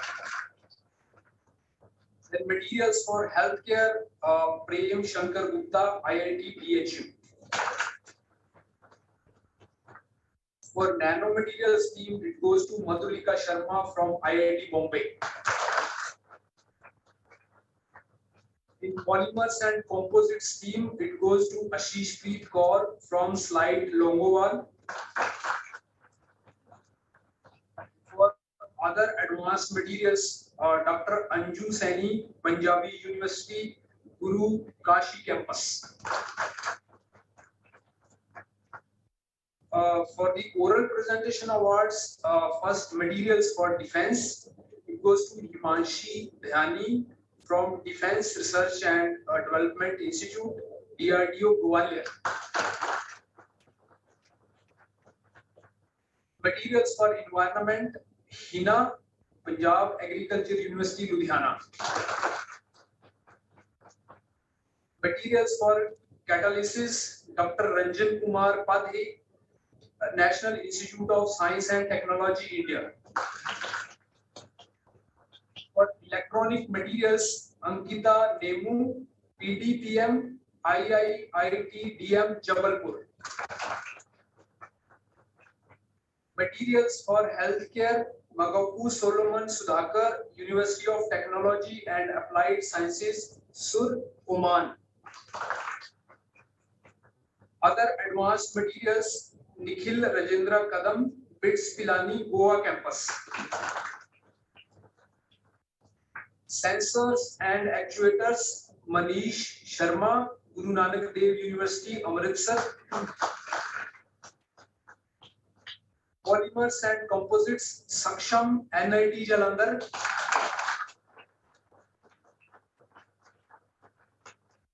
And in the nanomaterials teams, it goes to Pratibha Chawla, NIT Jalandhar.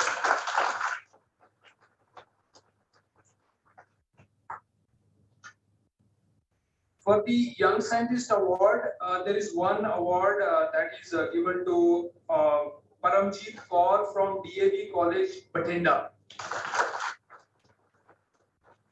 So the certificates will be sent to the participants very shortly after this conference. Thank you very much. Thank you very much, sir. Now I would request Professor R.K. Garg, Officiating Director, NITJ, Professor N.C. Kochiyar, and Professor B.S. Cat, Conference Chair, AFMFP 2022, to give the token of appreciation to our technical committee. First, I'll be naming those technical committee members. Gunwan Singh, is he here?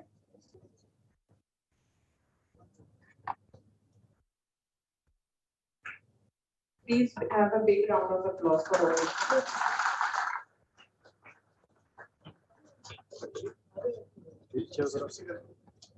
या आगे हाँ बिल्कुल सामने आ जाएगा chairs के पास ही आ chairs पीछे करके आप आ जाए आप आ जाए हाँ सर आप थोड़ा सा क्लोज आइए please sir yes yes sir yes ma'am yes please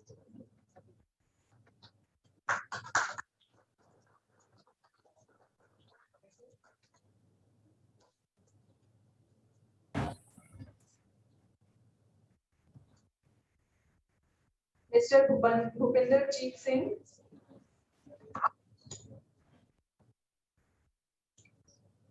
KP Sharma.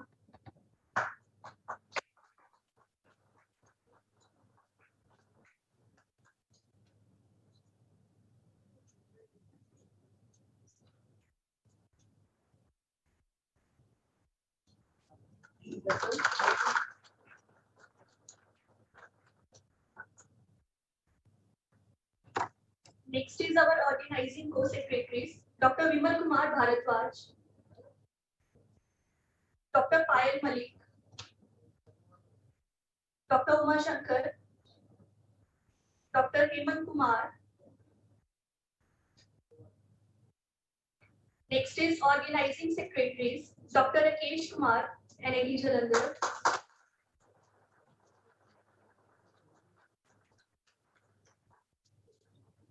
Okay, sir, yes please. Sir. Yes, sir. Dr. Vikramjit Singh.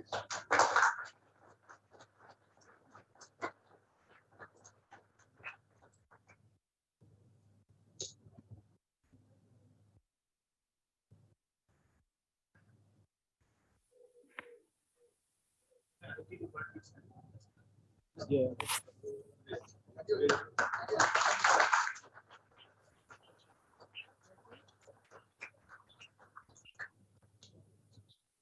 Dr. Sadika Khullar.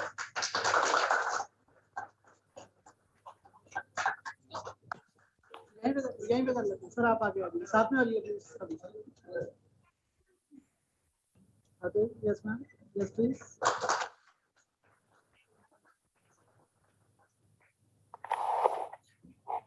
Now I would request Professor V.K. Garg, R.K. Garg, sorry, NIT Jalandhar Director, to further give the token of appreciation to our conference co-chairperson, Professor B.S. Kair.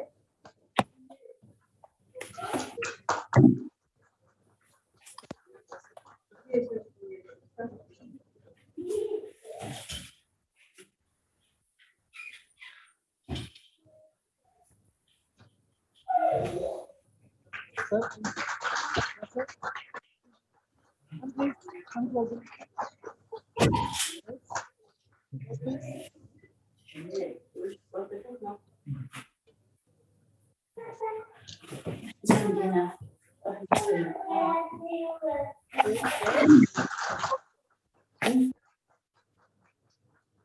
Professor N.C. Kotyal, conference chairperson.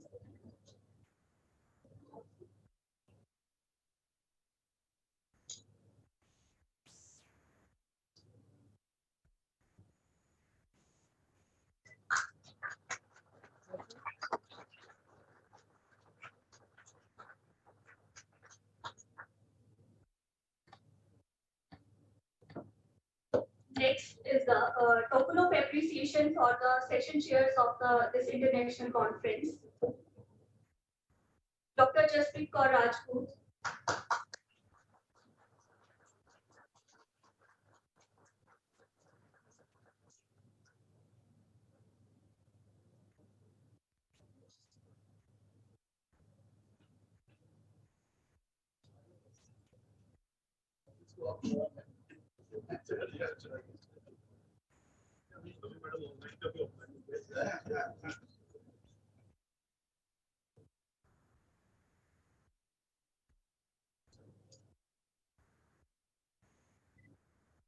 Yes, sir. Yes, ma'am.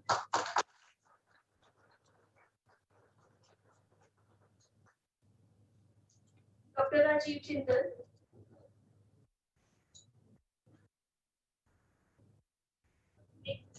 Next is our student organizing committee, Miss Anjali.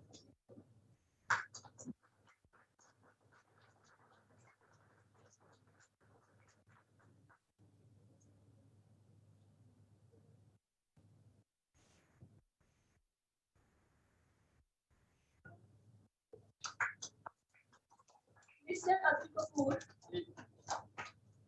Okay, yes.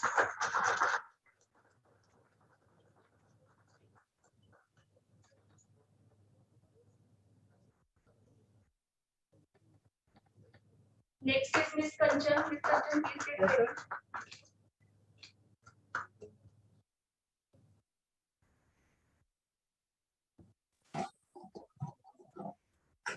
Mr. Himanshu. Sir, this is a. I'm a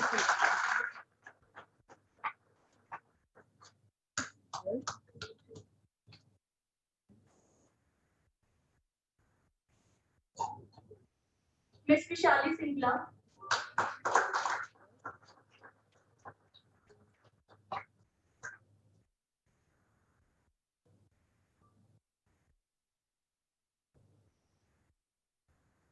Mr. Balram.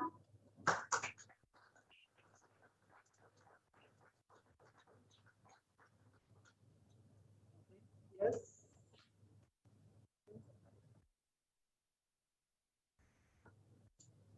Miss Pooja Sharma. Next, please get ready. She's not there. Mr. Janak.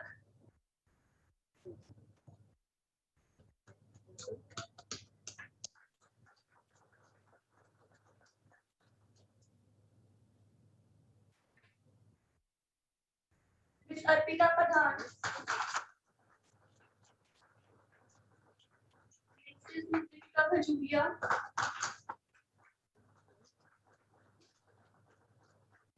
Miss Sakshi. Miss Vasudha. Mr. Shubham.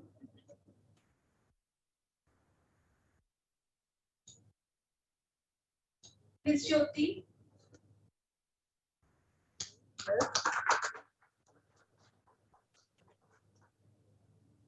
It's just me.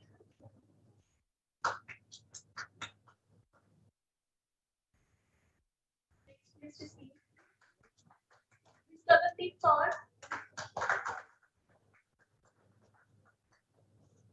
Miss Saksham. Miss Pratibha. Yes. Yes, ma'am. Yes, sir.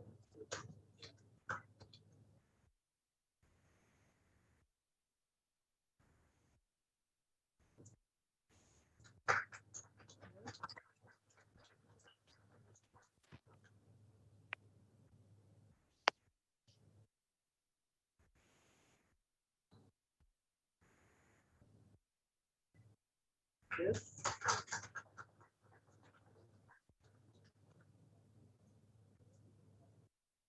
Miss Himani.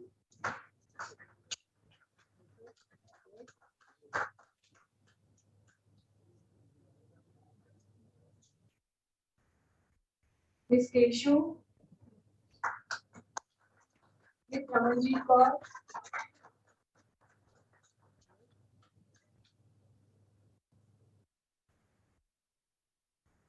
Mr. Sameer.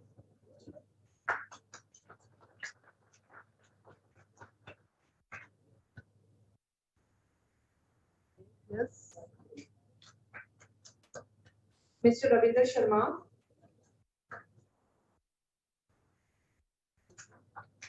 Mr. Gurwan. Miss Ritika Jariyal.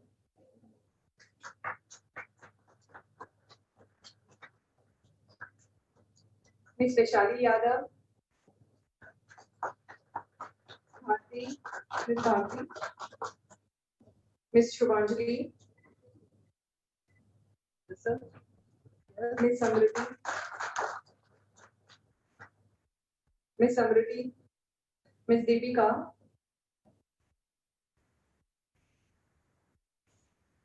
Mr. Rishabh, sorry.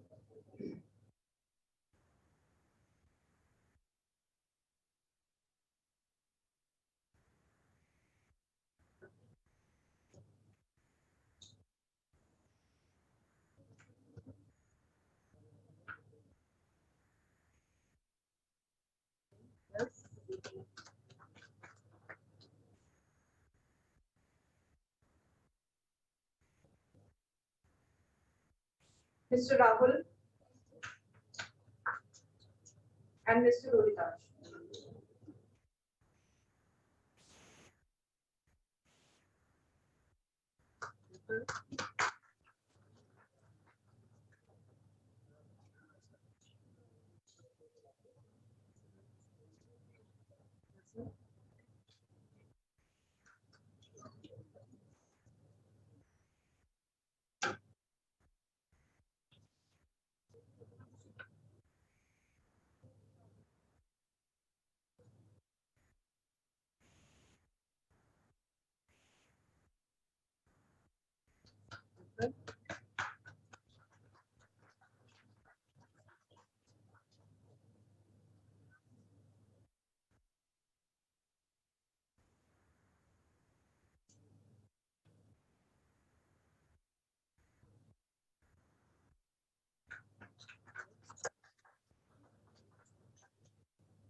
Dr. Kiran, Conference Co-Chair.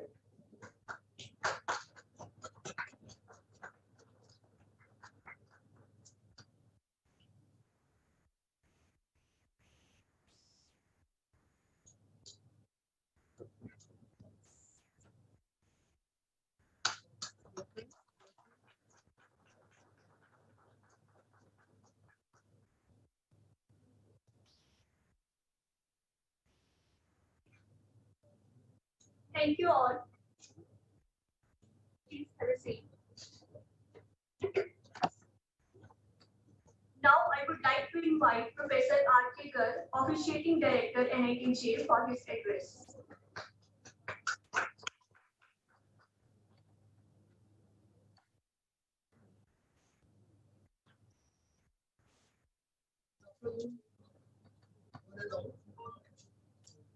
Good afternoon to all of you. Chief guest of today's valedictory function, Professor Rajesh Sharma, Director of NIT Delhi, heads of collaborating institutions of this conference, SLIT Longowal, Defense Institute of Advanced Technology, Pune, University of Vijaya, Algeria, Chairman of the conference, Professor B.S. Tad, Professor N.C. Kotial from NIT Jalandhar, and Professor Dheeraj Sood from SLIT Longowal, and also other participating institutes, organizing secretaries, the complete organizing team, deans of the institute, heads of the departments, my fellow colleagues, students, participants, and the representative of print and digital media. First of all, I congratulate the entire team of this 3 days international conference, AFMFP-2022, for holding this event successfully, and welcome you all to the valedictory function. Professor B.K. Kanodia, Director of the Institute, is not available here due to some important work, and in his absence, I am doing this work for this particular program. Department of Chemistry of the Institute is an energetic department full of eminent and young researchers. As already presented by Dr. Rakesh Kumar, the organizing secretary, in his report, that there has been a big response to the conference and a large number of participants have presented the papers. Further, a large number of experts from various parts of the world have delivered expert talks in the area of functional materials during the last 3 days. The keynote talk was delivered by Dr. Klaus Müller from Max Planck Institute of Polymer Research, Germany, on a very relevant topic, that is nanographenes and graphene nanoribbons as multi-talents of present and future material science in the very morning today. I'm happy to share that Professor Rajiv Ahuja, Director of NIT Ropert, who has spent around 30 years in Europe, was the chief guest of this event. I'm of the opinion that NIT Jalandhar and other nearby technical institutions can take up collaborative projects with IIT Ropert under the dynamic leadership of Professor Ahuja and can make use of his expertise. I believe that these 3 days conference must have given sufficient exposure to the young faculty members, PhD scholars, and PG students on the new age research trends in the area of advanced functional materials. And now it's a turn for the student to show us their skills in the right direction, and they must apply research projects in the similar areas to various funding agencies. I hope that young faculty and students will interact with each other, especially with the institutions outside the country, working in the similar areas to take up more and more collaborative and interdisciplinary work in future. I congratulate the Department of Chemistry, organizing team of this event, and especially Dr. Rakesh Kumar, Dr. Sadhika Puller, and Dr. Vikramjit Singh for organizing this conference very nicely. I wish and hope that such conference should be organized on a regular basis, as it provides a platform to the researchers to interact and collaborate, and also many ideas emerge from such interactions and discussions. I wish all of the participants, team, and all of us a grand success and congratulations. Thank you. Yeah. Thank you very much, sir, for your inspirational words. Now I would like to request Professor Ajay Kumar Sharma, Director NIT Delhi, for his address. He is joining us online today.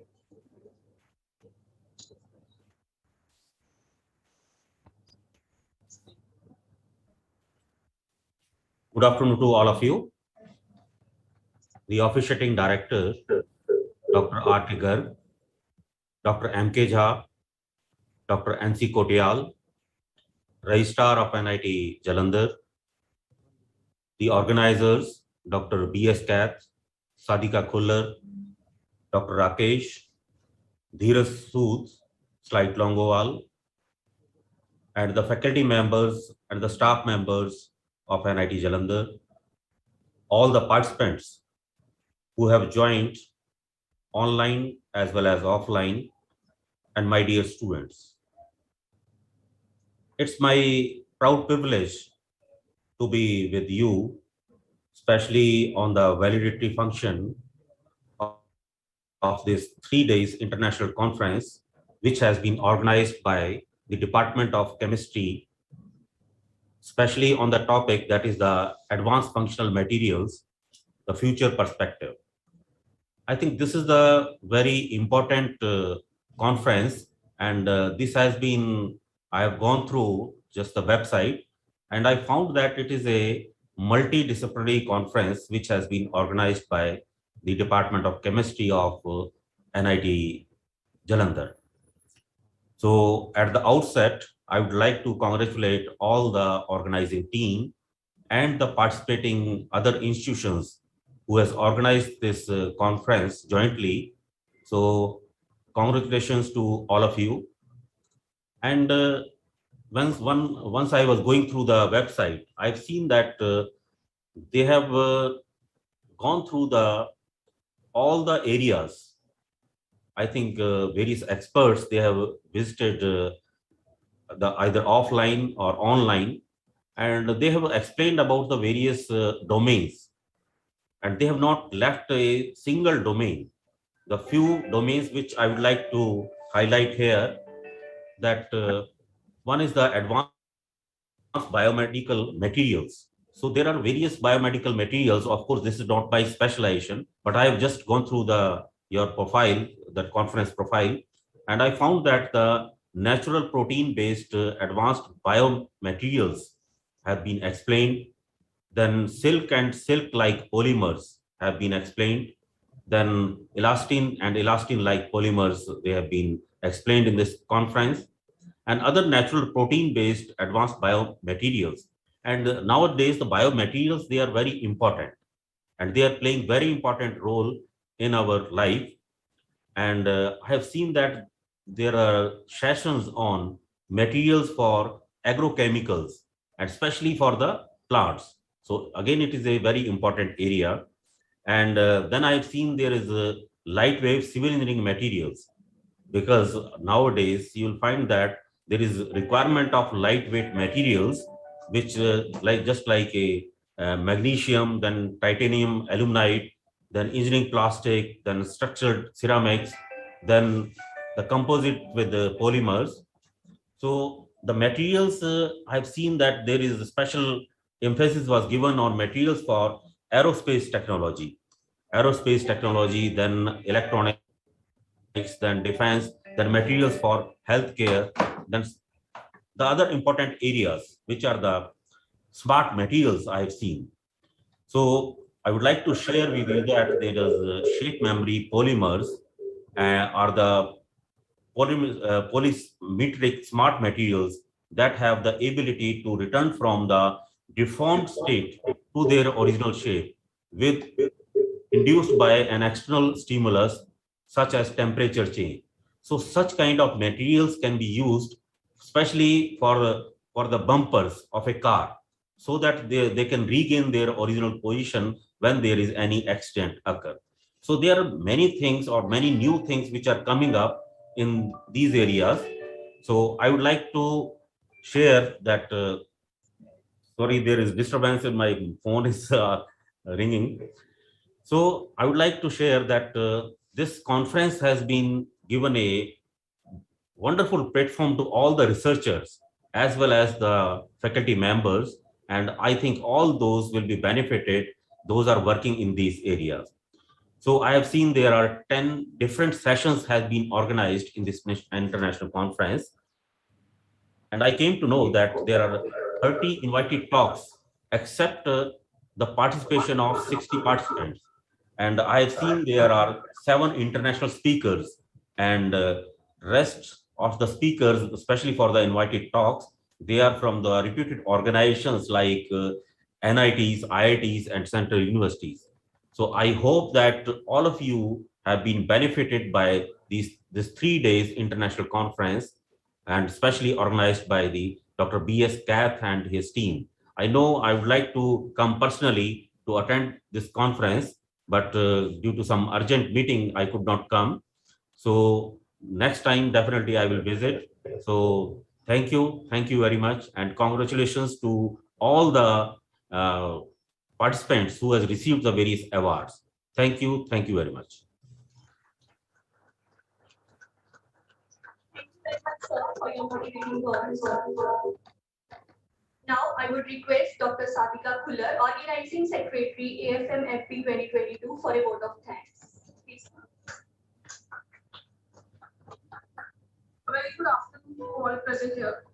Respected Professor R.K. Garg, Officiating Director, NIT Jalandhar, Professor Ajay Sharma, Director, NIT New Delhi, and Chief Guest for today, Professor Ajay Bansal, Registrar, NIT Jalandhar, Professor N.K. Jha, Professor B.S. Kath, Professor N.C. Kutyal, Dr. Rakesh Kumar, all the faculty members present here, distinguished speakers who have joined us with us online, participants, and my dear students. It is my privilege to deliver the vote of thanks at this valedictory session of this 3 days collaborative international conference on advanced functional materials, future perspectives 2022.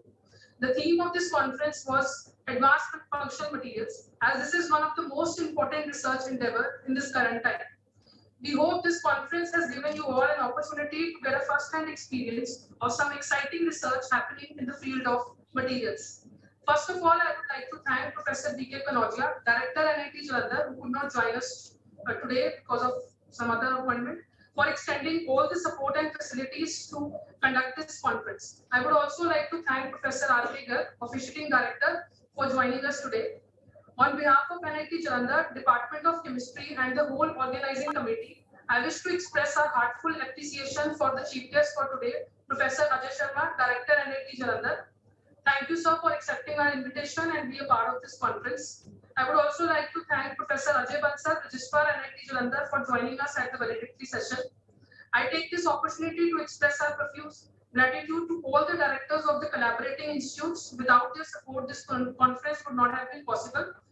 The success of the conference depends on contributions from many sectors. Thus, I would take this opportunity to thank all the chairpersons of the conference, Professor B.S. Kath and Professor N.C. Kuthal from NIT Jalandhar, Professor Dheeraj Sood, Chairperson from SLIDE Longovar, Dr. Dalila Hamichi from the University of Vijaya, Algeria, Dr. Shebal Banerjee, Chairperson from Defense Institute of Advanced Technology, Pune, for the valuable and timely suggestions and support for making this conference possible.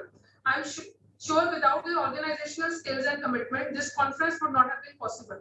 I would also like to thank organizing secretaries Dr. Rakesh Kumar and Dr. Vikramjit Singh for their support, and co-organizing secretaries Dr. Vimal Bhardwaj and Dr. Uma Shankar for their timely support in making the conference a successful one.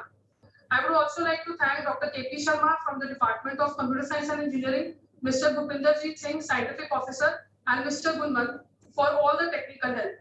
I would also like to thank all the faculty members of the department for their unconditional support and teamwork.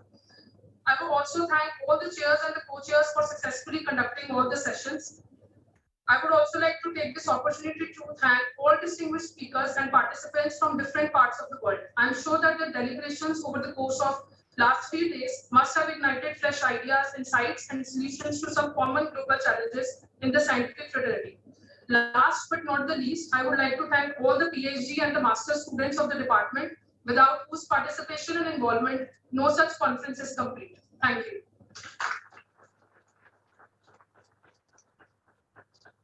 Now I request everyone to please stand for national anthem.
I would request you all to proceed for a high cup of tea. Thank you.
With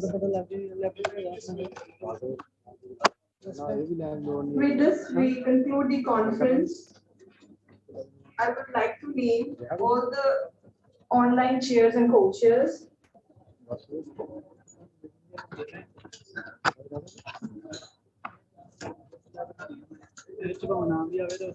Professor Dhiresu, Professor Bilaide Hamicha, Dr. Shehbal Banerjee, Professor Rampal, Professor Harish Chopra, Professor P. Pradeep, Professor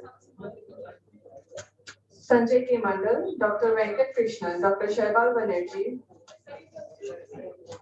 Professor S.P. Natraj, Professor Harish Chopra, Professor Sushil Mittal, Professor Abdul Hakim Densley. Thank you all.